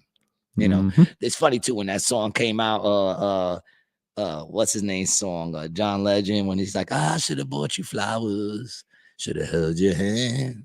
You know, and I'm sitting there, I listen to that, and I'm like, I don't think there's a woman could even say that to me. Like, I couldn't even sing that with a straight face because I do those things. Your ass just didn't appreciate it. You know what I'm saying? I did all those things, or at least tried. You're the one that didn't want to fucking do it, you know. So all my relationships never ended because of those things. You know, they usually ended, you know, I usually know it's time to go when I'm strangling you because you're just fucking stressing me out so fucking much. There's just no other way to shut. You just shut. If you loved me, you would just shut the fuck up. And then you back up like, look what you made me do. Look what you made me do. That's when I know it's probably time to call it quits. Why G's relationships ended sounds like a full show. So it's a 5-part series is what it is. It's I try not to, I try not to even end relationships as much as I can, because it's like, who else do I have to know? Like, because then you get in a relationship, now someone else has to know how fucked up you are. You know what I'm saying? Now someone else has to figure out how much conditioning you had to do. How much debauch, yeah. You're How fucking much work you had to do to mold this woman. To mold this woman, Yeah. to groom this woman into even accepting fucking my face. Yeah, man. I want to top that off a little bit there. Sure. Thank you, man. Good? A little more. I could tell how, by the way you pour, you used to be a waiter. I could tell you have waiter hands. Yeah. Got them long ass fingers where he could just stay here and pass the drink across Dog, the you table. know how many plates I can fucking hold right here, dog? Yeah, dude. Yeah, I could hold a plate of 12 just in my arms. Yeah, I know. Yeah, you definitely got that waiter build. You're tall, so you hover over everybody. You can reach over and put shit down without touching someone's head. Mm-hmm. You got them long fingers to stabilize a lot of shit. Yeah, and I'm really good at getting through the crowd. I just go hot soup, hot soup, hot soup, and that gets you through every time. That was my Does move. that work in clubs? Dude, yeah, bro, I'm telling you. To do it anywhere. Hot soup, coming through, hot soup. You got to say it like that, though. Hot soup. D-More 76 says, got to come up with a new training manual each time. Not for waiting for women. Listen, man, I can talk about relationships, man. If you guys really want the truth of it all, man. I graduated from the class of Patrice, man. And what was that show he used to do? Black Phillip. And that's where I agree with a lot of that. That's where I got a lot of my my foundational beliefs when it comes to relationships from. Mm-hmm. And that's why I care less about all that shit now. At the end of the day, man, you got to look at the table. It's my fucking table. If you're sitting at it, understand you're sitting at my fucking table. And if when I tell you to leave, the table looks the same, then that should tell you, how much it matters. Not that I'm a loving dude. I got too much love, but I just don't care as much anymore. I mean, especially especially nowadays, when I hear people complaining nowadays. It's like, dog, we have it so easy now. Well, no, I just gotta ask. It makes me go, the bubble's a beautiful place.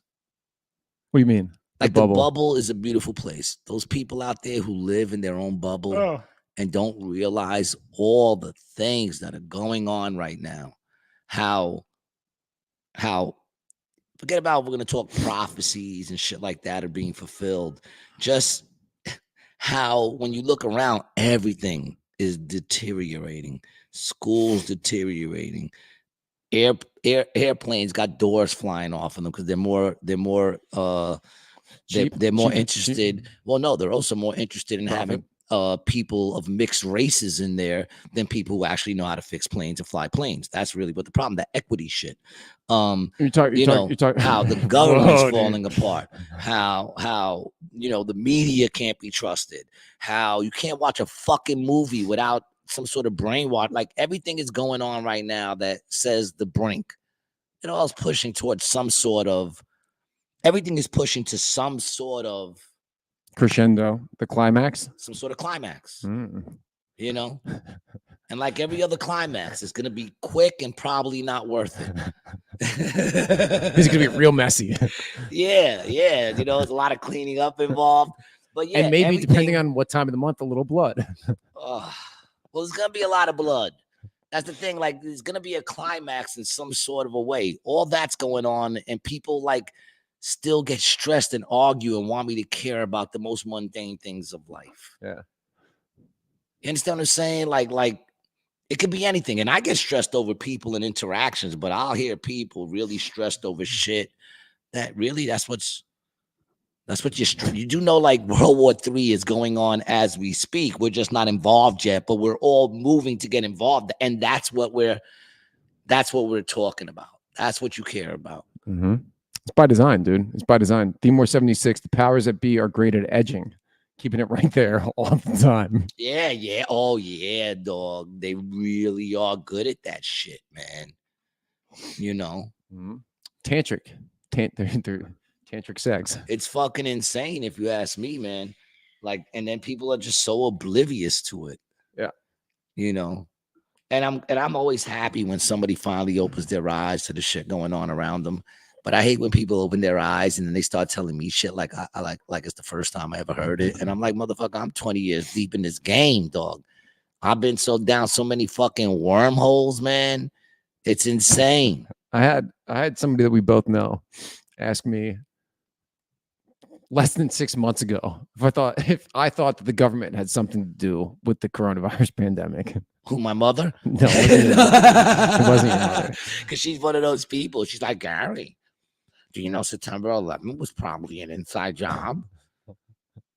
She said that to me like 2 weeks ago. You're like, no. Really, Mom?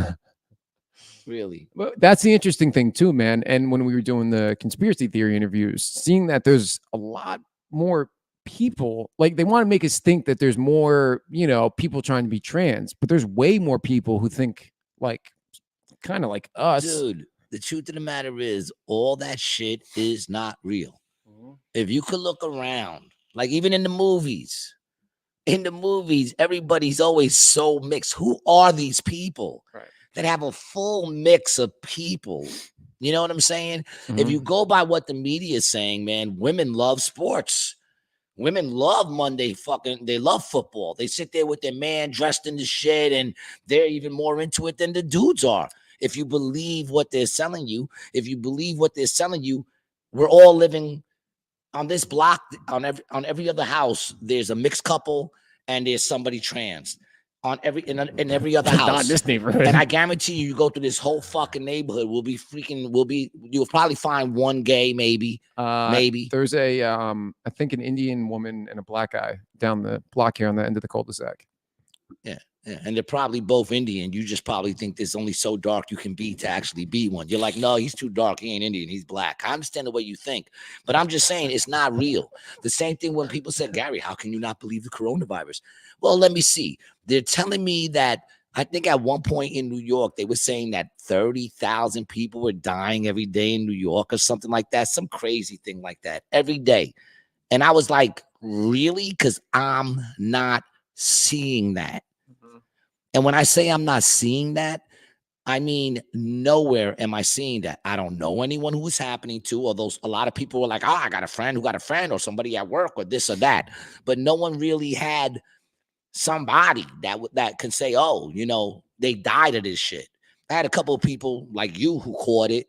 I think I might have. I don't know. I didn't run to the doctors, but for a fact you caught it. I know a lot of people caught it. I don't know anyone who died from it personally.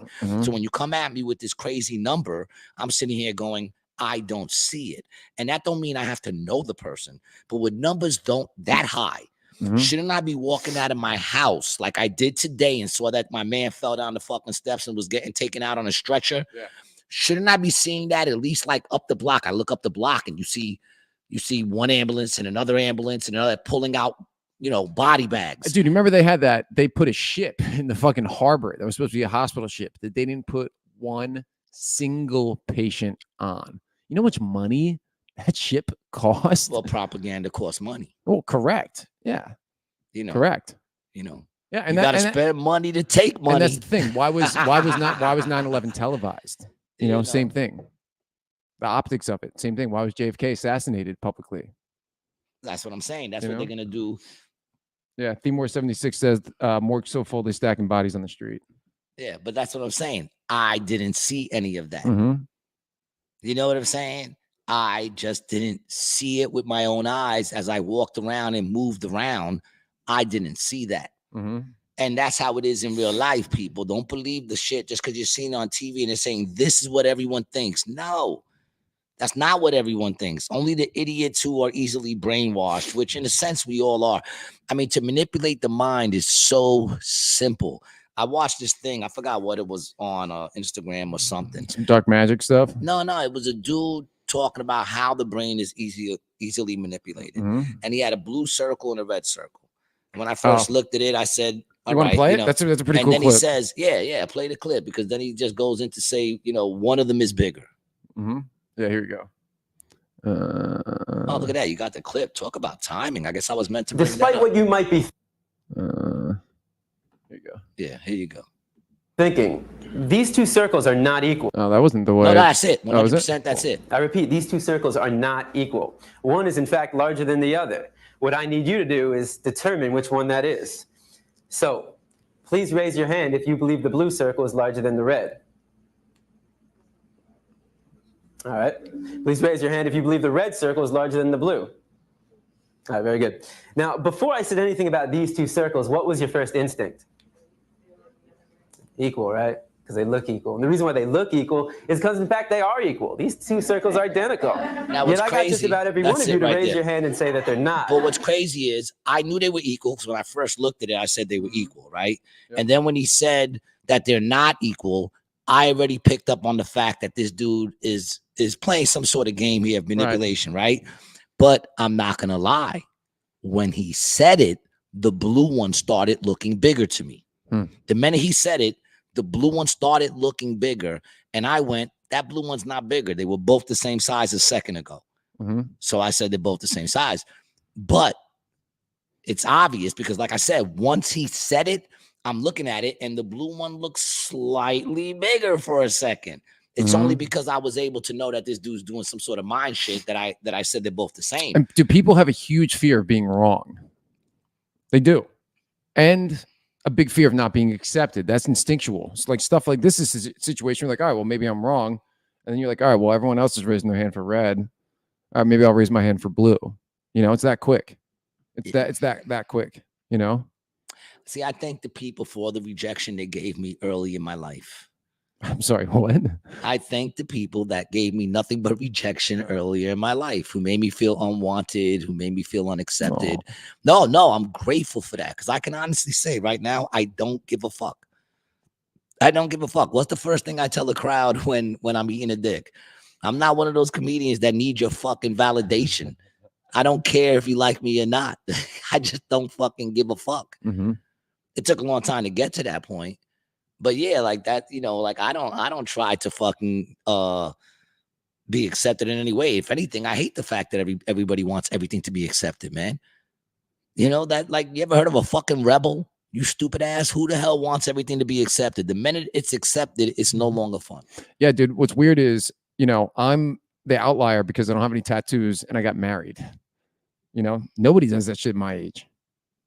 Everyone's got tattoos and they're not married. It's a good thing. Oh, 100%, man. I'm so happy I got married. Themore 76 says JFK was not shot.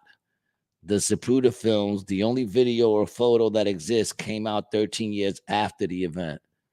On Geraldo Rivera, Zapruder said FBI had it most of that time. The footage. Yeah, had the footage most of the time. So if he wasn't shot, then what do you think they did? They just blew off his brain with a like I don't know, an explosive tie. They're saying it's a fake video. You know, the whole video. Yeah. I mean, I guess that's what he's saying.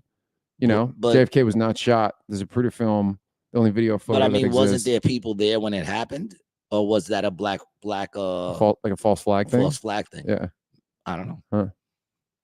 Yeah, that's true. Pretty interesting. I don't know. I mean, I'm willing to look more into that. You know.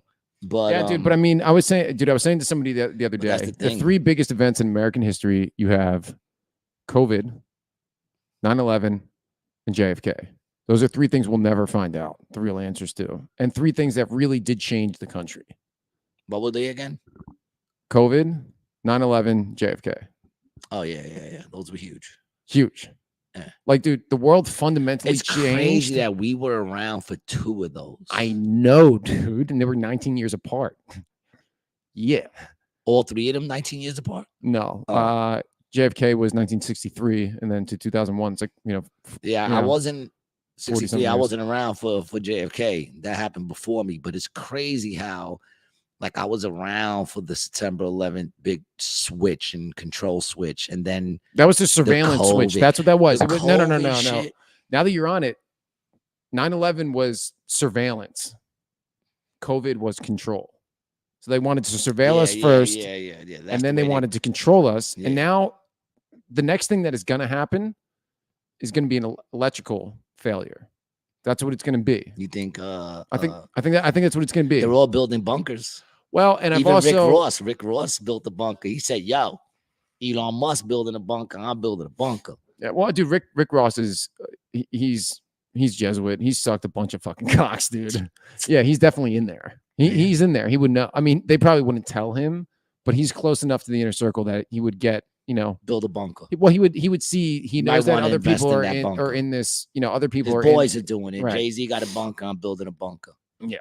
But I think it's They going to probably be, can have I some think it's going to fat be, bunkers, well, though. listen, dude, they're trying to push us Stripper into the poles. internet. He'll have a stripper pole in his bunker. You don't think he's going to have a stripper pole in his bunker? What, dude, what? He's going to have a stripper pole in his bunker. No, before we get to the comment, I think what's going to happen is all of our banking systems are going online. The big companies like BlackRock and stuff now have Bitcoin ETF, which can be traded on the market, right? So they're moving towards global currency and centralized digital currency, right? Yeah. So once we have that and everyone is on that electrical And there's thing, no paper at all anywhere to be found. it's all going to go away It's overnight. just gonna, yeah, that's what I said. Yeah. When everybody's like, "Oh, you can't, you can't dude, do this. They can't turn off Bitcoin. They can't do this. They can't do that." I'm like, first of all, don't you remember the last thing they did? They weren't allowed to do any of that stuff. From the lockdown all the way up to forcing people to get those things, they weren't allowed to do any of that stuff. Yeah, FEMA, dog. So at what point do you understand that when they want to do something, they do it? As long as we all fall in line and go, okay, they'll do it. Right. So what's to stop us one day from waking up? You turn on the TV, nothing on the TV. You turn on your computer, nothing on the computer. No power. No power. I mean, you got power. There's just nothing coming through your cable. No internet. There's nothing coming through your TV or your Think about how computers. much the internet gets fucked up already. Nothing. Nothing. A black screen or a buffer thing. That's all you see. Everyone, that's all you see. Who are you going to after that to go, hey, wait a minute, I got Bitcoin on there. Where's my money? Who are you going to collect that from? Who are you going to call? Who are you going to call? Who are you going to call? Yeah, where are you going to go down? You're going to go down to the Bitcoin store? Yeah. The you can go down to the local branch? I'm going to go to my bank across the street, which is nothing but 2 machines. And I'm going to yell at them. I'm going to go to the camera, to say that watches me, put my thing in and be like, I can't get. Those machines don't even take your card anymore. You think we're going to see it? Like me and you? Of course. Everything's happening very fast now. Yeah, that I think we'll see. Will I get to see the fire and brimstone? I don't know. Let's see. Let's Cut of the Jib says this is about JFK. I remember Meatloaf saying on the Mike Huckabee show that he and his buddies drove to the hospital after it happened, and they had the Secret Service shooing them away. Really? Meatloaf went there? Why would Meatloaf go there? Maybe he's from Dallas or something like that. How old was Meatloaf at that time? I'll look. They also say, yes, a hoax. It looks like he played the role of Jimmy Carter after. Wait, you're saying him and Jimmy Carter were the same person? Is that what I'm hearing? Is that what I'm hearing? I don't know. Maybe I read that wrong. But Meatloaf, why would Meatloaf go there, man? Oh, I'll tell you this. That changes the whole fucking. He's from Dallas. He's born in Dallas in 1947. He was born in 47. And that happened in 63. So that's 10. He'd be 16. 16. Yeah. Why? Of course he got shoot away. You're 16 years old. Get the fuck out of here, kid. But what did you have a theory? Yeah, it changes the whole fucking story behind Paradise by the Dashboard Lights. Okay. I'm sorry, I don't know the song. You don't know the song? Well, I don't know. I wouldn't know it. This is hit. So listen, with him and the girl, where he's trying to get. But I'm just saying, even the name Paradise by the Dashboard Lights. This dude got his head blown out in the fucking car. I'm pretty sure some of it got on the dashboard. And, after that, he was in paradise. If he was a believer. That's the way you make anything turn into a fucking conspiracy. Interesting. It takes a mind like mine. Cut of the Jib says, notice how they're trying to push, also turn us into idiots with TikTok. In China, they have engineers' videos being pushed. In the U.S., they push the dumbest people. Don't trust the CCP, which is the Chinese Communist Party, for people who don't know. Yes, man. Zero says, low IQ conversation. I'm glad to see you here, you fucking twat. He was a kid. Him and his friends were interested in the commotion. Yeah, but I'm thinking they would have got shooed away. You're 16 years old. Oh, what happened with the president? Get the fuck out of here. What are you here for? Go write a song. Go do something. Femore says all of the players in the JFK are people from music and Hollywood. Like who? Like who, Themore? You want to give me a couple names? What's the comment under that? Themore says Satoshi Nakamoto. He was the founder of Intelligence Bitcoin. Central, founder of Bitcoin. Right. Intelligence, Central Intelligence. Central Intelligence. Yeah, I mean, dude, that's kind of what I think. I mean, like, dude, you know, the story with Bitcoin is no one knows who created it. And it's the guy has a pseudonym of Satoshi Nakamoto. So no one knows if it's a real person. And they know that he has billions of dollars of Bitcoin in some account somewhere. So it's like, I say, man, when you get enough, cash out. yeah, Because one day you're gonna turn on shit and it ain't gonna turn on. I'm telling you, Ciro. I know you don't think so, man, but I'm telling you, they can't do that. They can do whatever they want. Cut it out. Cut of the Jib says that's an interesting theory. Where also objects in the rearview mirror may have been closer than they are. And notice he died a month after that interview. You know what he's talking about? No. Type it up. Well, I know objects in the rearview mirror may have been closer than they are. May have been closer than they are. That's an interview or something. Yeah, it's a Meatloaf song.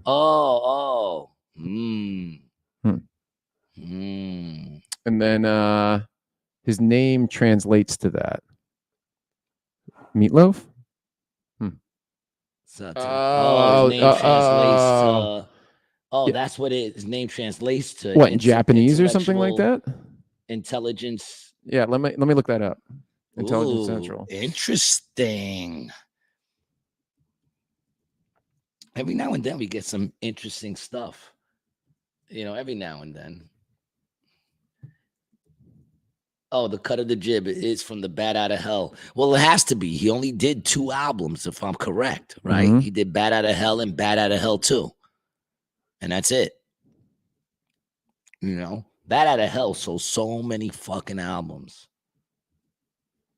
Oh, it's from Bat Out of Hell 2. Bat Out of Hell 2. Yeah, that shit sold so many albums, dude. I remember in 93, when I got signed, I saw the picture on the wall, and at that point it was like, I think 16 times platinum, 20 times platinum. Crazy.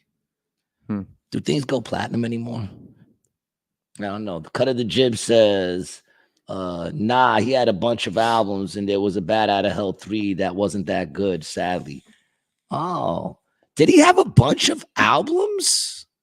I know he had singles and shit. How many albums did he come? We got to look that up. He might have 3 with the Bat Out, but I thought Bat Out of Hell was like his only full-length album, but I could be completely wrong. I wasn't a big Meatloaf fan, although he did put on a good show.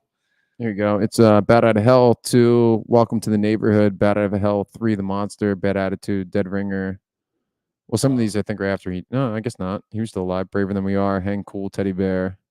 Hell in a Handbasket. I mean, so it's like, 1, 2, I mean, like 7, 8. Oh, wow. I didn't know. Like See that? I didn't even know that.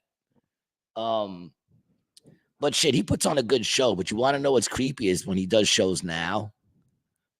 Creepy like a motherfucker, dude, because he does that song Paradise. He's dead. Is he dead? Did he die? Yeah, When did he die? 22, January 20th, 22. Wow. I mean, he held on for a while. It looked like he was going to die much sooner. He would do shows, and when he got off, they put the oxygen mask right on him. He would just lay on the floor, sweating bullets, just laying on the floor.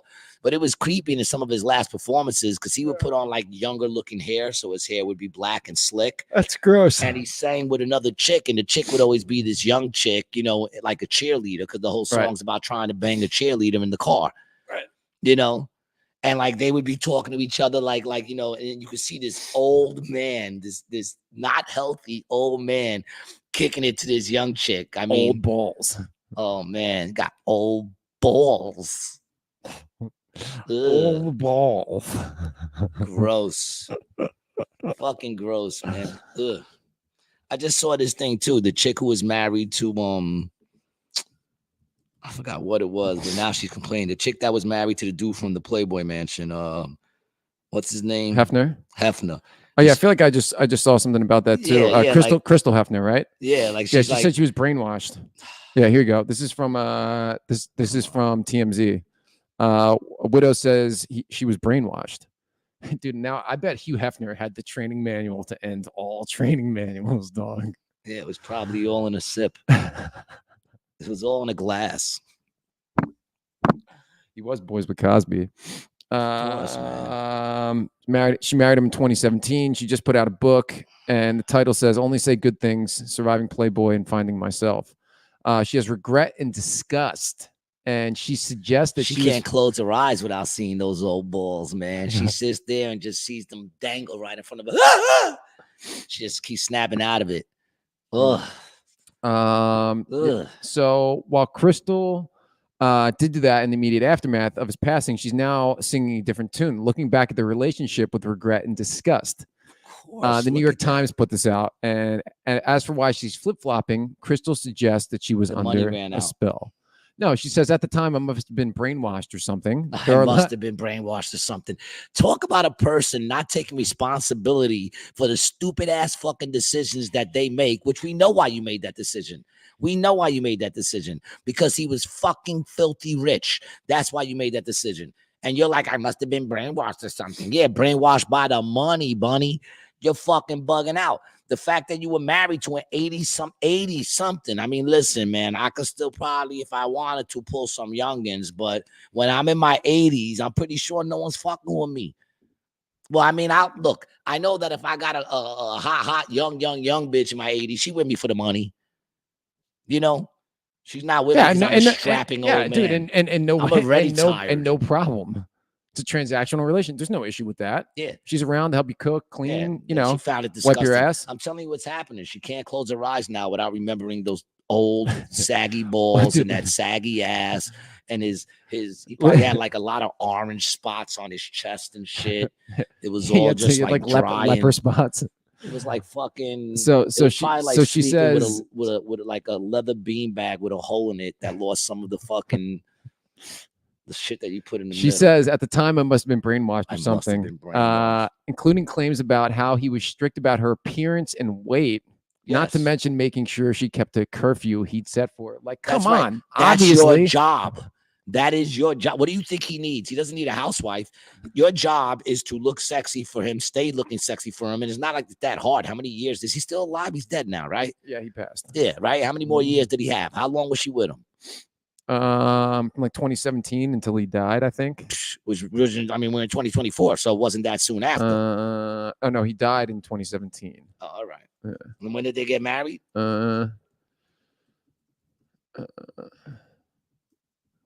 Let's see here. 2012, so for 5 years. But they met in 08.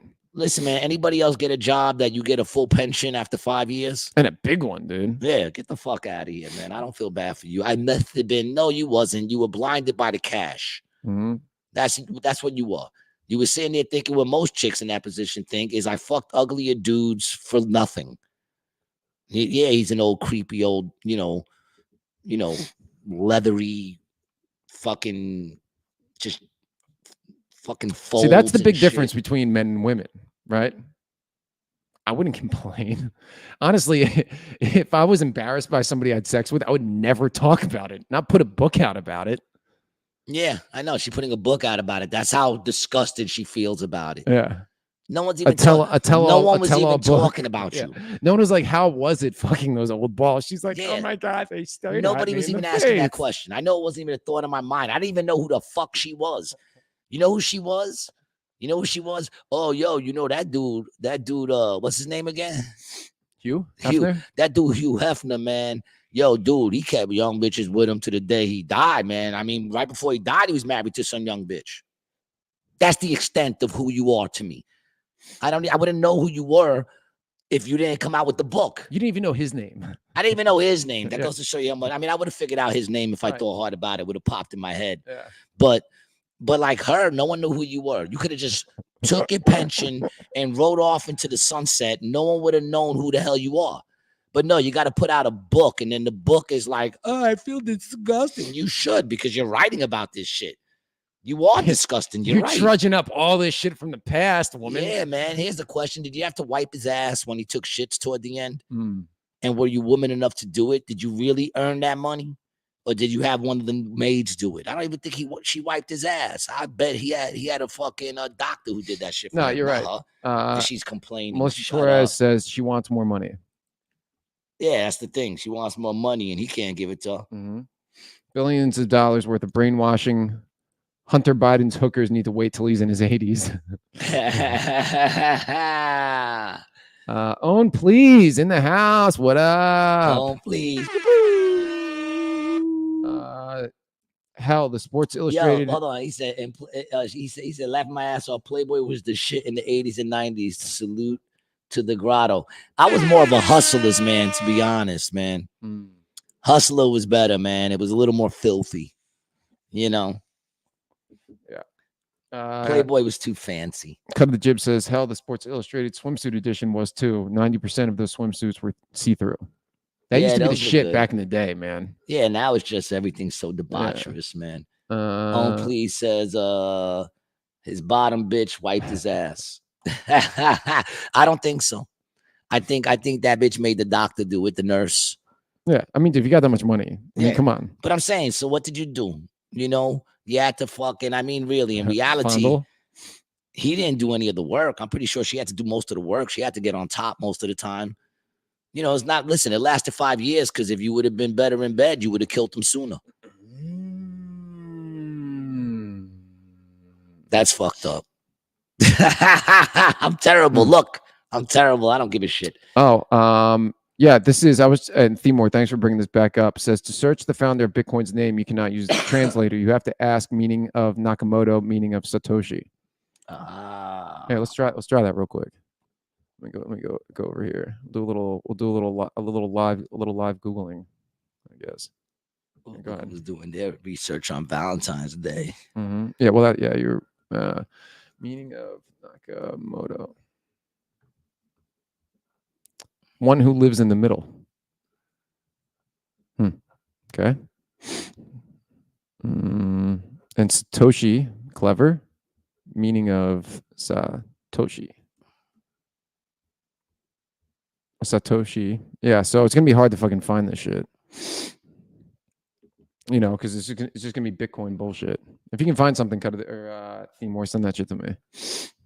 The cut of the jib says, I think one of his girlfriends who was on that reality show with him said that he couldn't get hard. They said they would just rub him and simulate, if I remember correctly. Well, yeah, man. I mean, put some work in. I don't give a fuck if he's flappy. Flap it. I'm not dead yet. Was it simulate or stimulate? Stimulate. What's a simulate? It says simulate, but I think he meant stimulate. I'm not gonna, we type fast. No, I mean it could be simulating the sex. Oh, yeah, simulated sex. Yeah, it could be. But I mean, yeah, why not? I'm still here. I haven't died yet. Get to flapping. Little flap, flap, flap, flap, flap, flap, flap, flap. I'm sitting there watching TV. Just flap, flap, flap, flap, flap, flap, flap, flap, flap, flap, flap. Just keep flapping it, bang it. That's the loose skin. The loose skin. Flapping it. Whatever, man. She didn't have that hard of a job, man. No. There's people doing worse. Get the hell out of here with that. I don't feel sorry for you at all, man. And you're writing a book about it. I know, dude. That's like these fucking royals. What's the two royal people that all they want to do is be left alone and they keep putting out shit? Meghan Markle, and no one Prince gives a Harry. fuck about y'all. You want to be left alone? Here's what you do. Shut up. Nobody cares what you're doing. We're leaving the family because of what they did to us. These are people that oppressed you and the entire globe for First a of long all, they didn't time. oppress you at all. You got in. You was in. Me? Not you. Oh, then her. She was in. Yeah. They didn't like me because I'm black. Yeah. No shit, They're the Sherlock. British royal family. Do you know what they did to the continent of Africa? You fucking dummy. They conquered a whole continent. Yeah, but that chick right there is an idiot, man. We're supposed to feel bad about you because you She looks good, though. I'm not gonna lie. That's like I was watching this thing with who's that? Who's the Muslim porno star Khalif?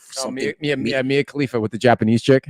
Yeah. Or I'm sorry, the Jewish chick. Nah, I don't. You didn't see that video? No, I never watched her. I just know that who she is from TikTok and all that. That she's a porn star that I think stopped doing it now, or something like that. There she is.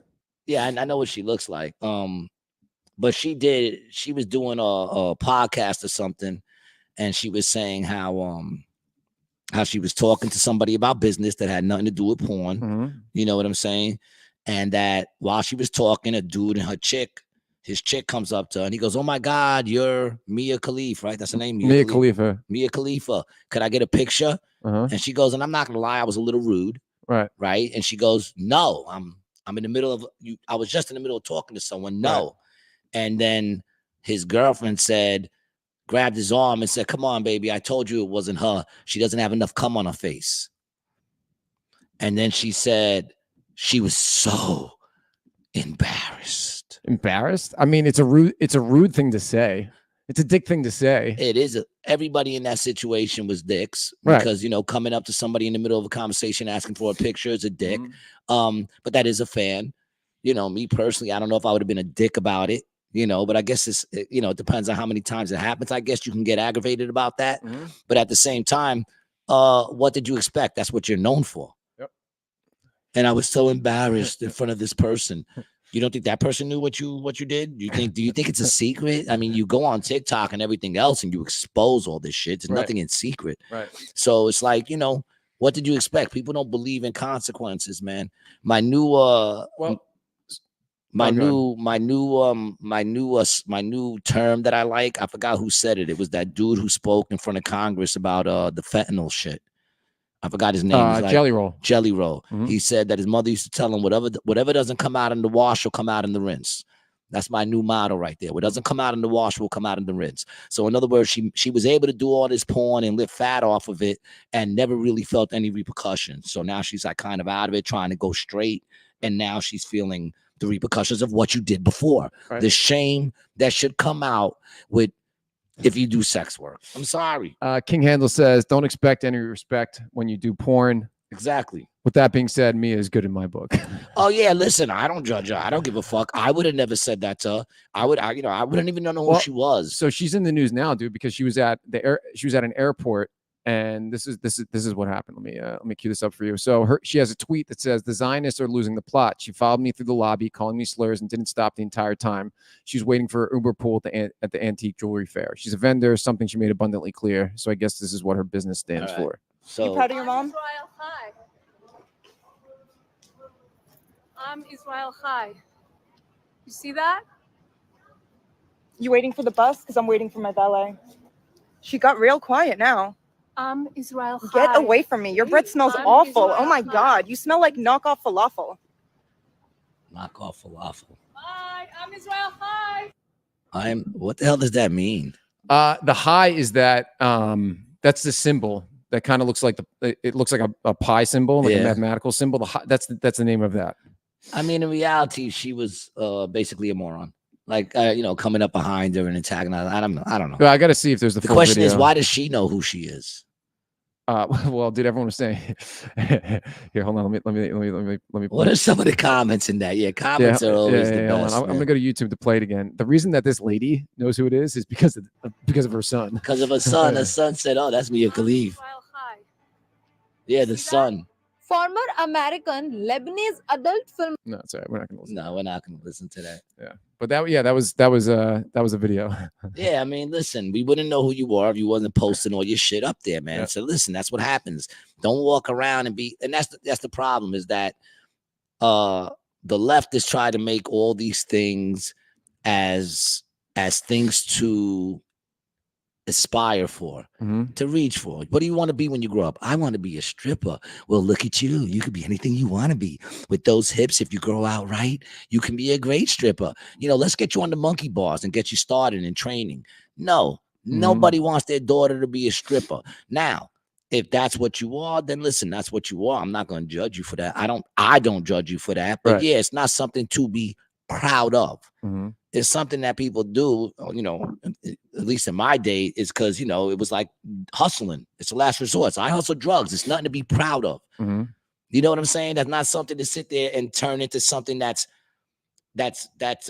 accepted. Like, oh, don't give them no shame. Right. Shame is important, people. Shame is what keeps us in line. It's not to say that you're not going to do that shit, but you do know if you get popped, you get busted, there's some shame that comes with it, as there should be. Yep. Sorry. You can sit there all day and think that women banging out, any dude they want is fucking cool. It empowers you. No, actually, it doesn't. It saps the power out of you, is what it does. And it makes you less desirable to all those men. Why do men get to do it? There's a lot of reasons. Dude, let's hear them. I'll give you one. I'll give you one, man. Everything a man does sexually is external. The woman does not enter into the man enters into the woman. Everything is external. His dick hangs out of him like a flappy tool. Whereas the woman has to let the man in her, which is more intimate, which is why they're the gatekeepers.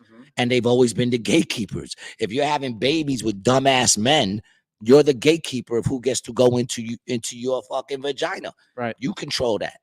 You know what I'm saying? Men are naturally, because of testosterone and all that stuff, they're more lustful and filled with more sexual, shit. Women want to step up to that. No, go back to being the gatekeeper. Keep yourself special, man. There's nothing. Men that do that aren't even fucking happy. What makes you think women are? When women are giving up so much more, you're letting that man enter inside you. No one's entering into that dude, which is why people look at homosexuality and lesbians different. Like your average man will sit there and go, oh, homosexuality is disgusting. What do you think about lesbians? Oh, that's cool. Well, if you think about it, a lesbian is not going to do anything to another lesbian that a man wouldn't do to her. There's nothing that she's going to do to that chick that a man would not do to her. What are you going to do? Get a strap on, do it anal, do whatever? That's what men do. But a man is going to do something that doesn't naturally go on in a natural course of intercourse between a man and a woman. The woman never pulls her dick out, at least back in my days, and starts banging the dude in the ass. That doesn't happen. You know what I'm saying? So I don't know.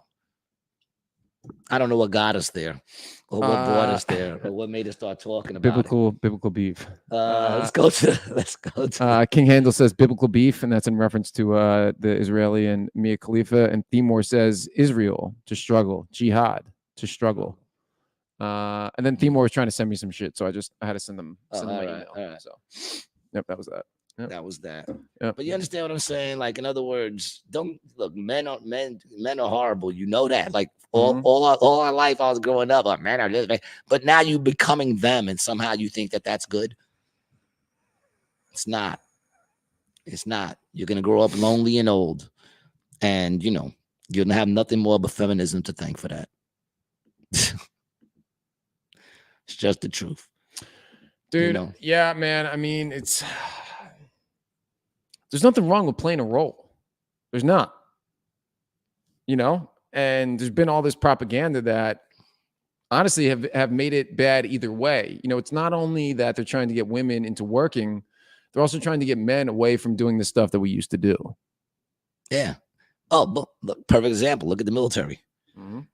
Look at the military right now. The dudes that it's the lowest recruitment ever, which I bugged out because I was driving here. That's what I was telling you. I was driving here and I seen a recruitment office, and it was only for the Coast Guards, but I bugged out. I haven't seen, I don't know, maybe it's me. I just haven't seen a recruitment office in the longest. I can't even remember.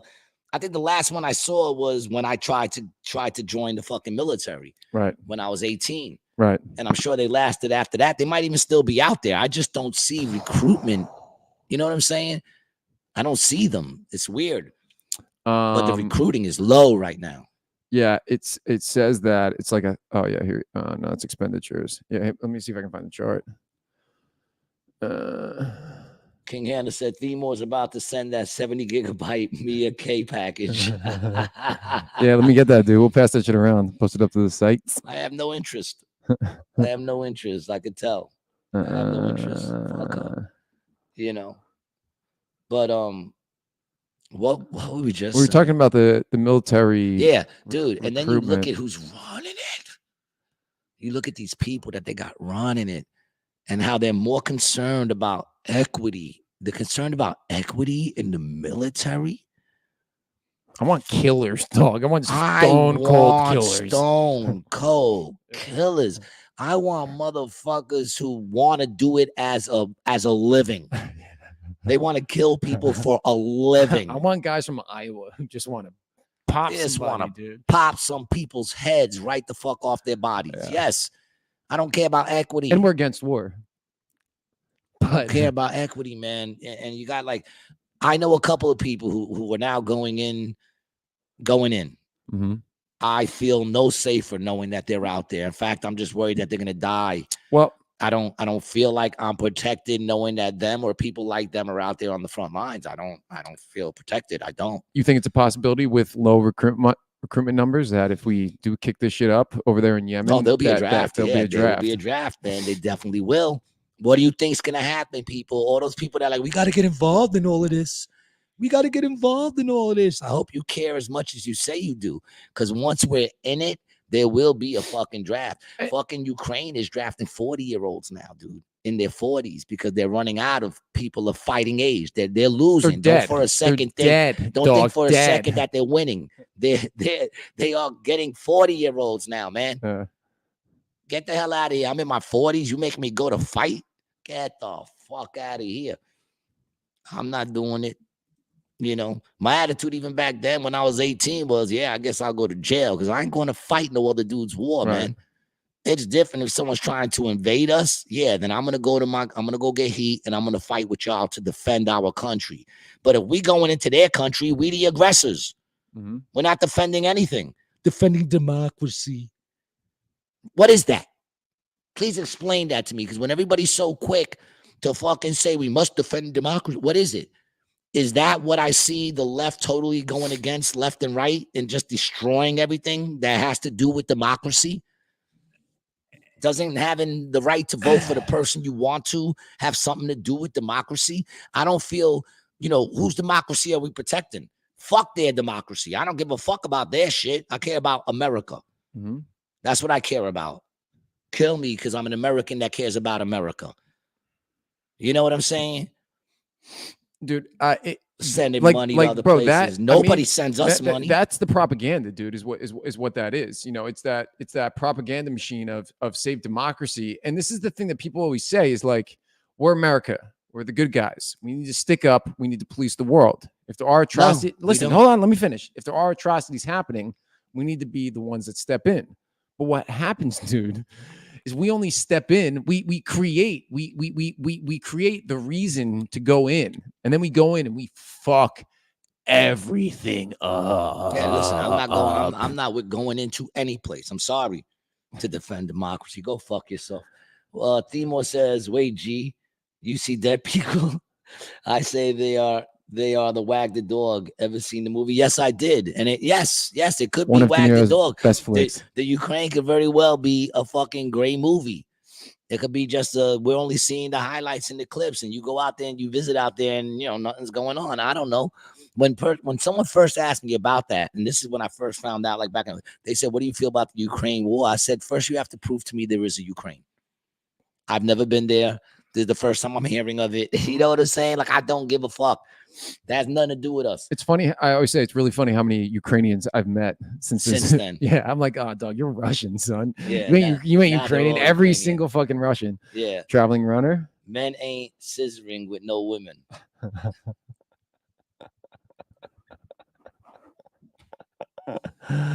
Listen, on good Molly, anything can happen. Yeah. The traveling runner says, Timor says, one of Robert De Niro's best flicks. I See Dead People? No, Wag the Dog. What was the name of the movie? Yeah, Wag the Dog. You never saw that with Dustin Hoffman and Robert De Niro? Where Dustin Hoffman produces a war because the president got busted with like a Girl Scout or something.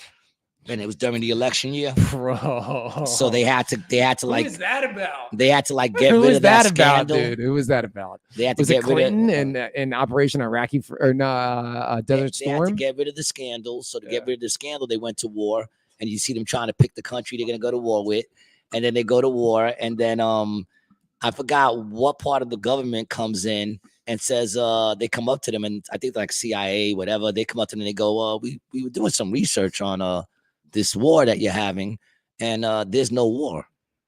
And then Robert De Niro goes, what? And he goes, yeah, there's no war. And he goes, I think you better check again.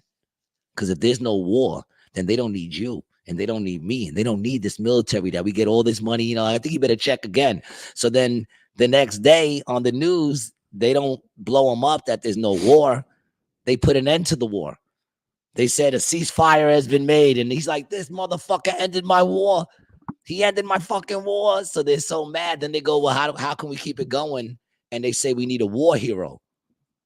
So they get this military criminal dude, fucking what's his name? The one who used to be what the fuck's his name? The one from Cheers that he started in Cheers, and he was the bartender. Woody Harrelson. They bring, he's a fucking psycho. He can play any fucking any role, and they bring him as this military like dude, and they like the helicopter stops or needs gas or some shit. They land in some town. He kills the whole family. It's insane. Dude, that okay. So you hit on a point there where you're talking about the like them faking a war to get the money, right? Well, no, the war was fake to get everybody away from remembering that the president got busted banging a cheerleader. Oh.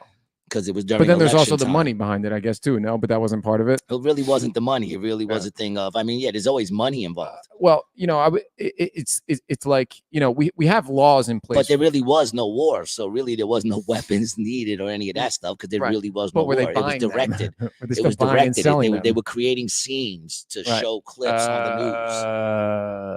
It was all acting, and it was Dustin Hoffman who created it. And when they brought him on, they said, "Let me tell you something. You will never be able to tell anybody about this."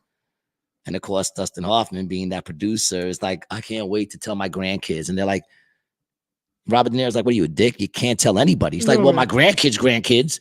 And they're like, "Dude, you can't tell anybody." And he's like, "This is my greatest work, and I'll never be able to tell anybody." So you could figure out what happens after that. It kind of sounds like the moon landing. But dude, yeah, I saw this article last night from San Francisco that I wanted to bring up to you. So a nonprofit group, it's called SAFE, SF SAFE, right?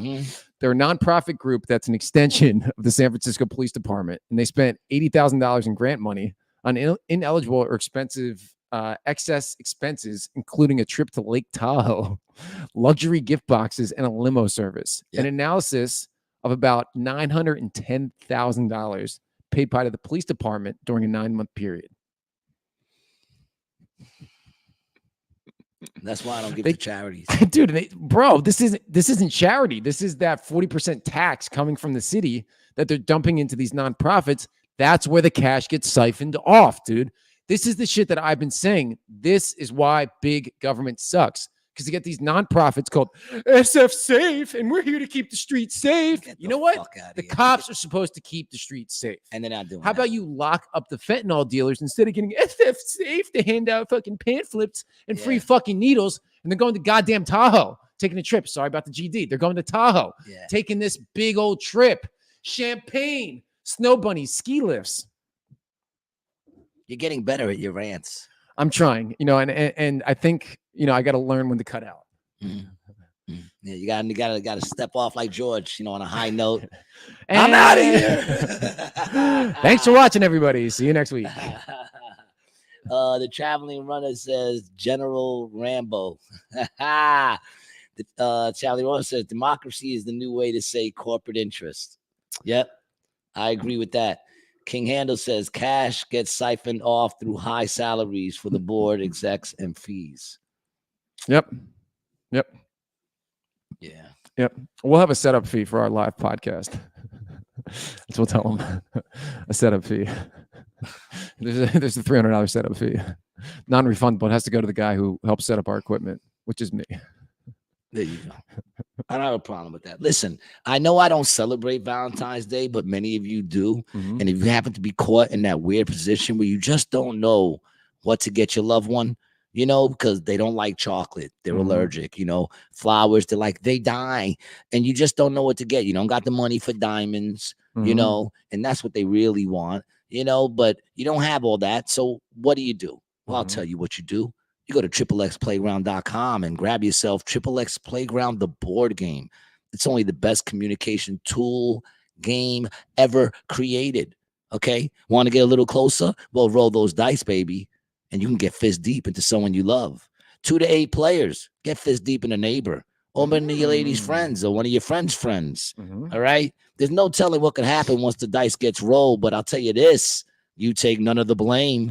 You could blame it all on the roll of the dice. So go to XXXplayground.com and pick up XXX Playground.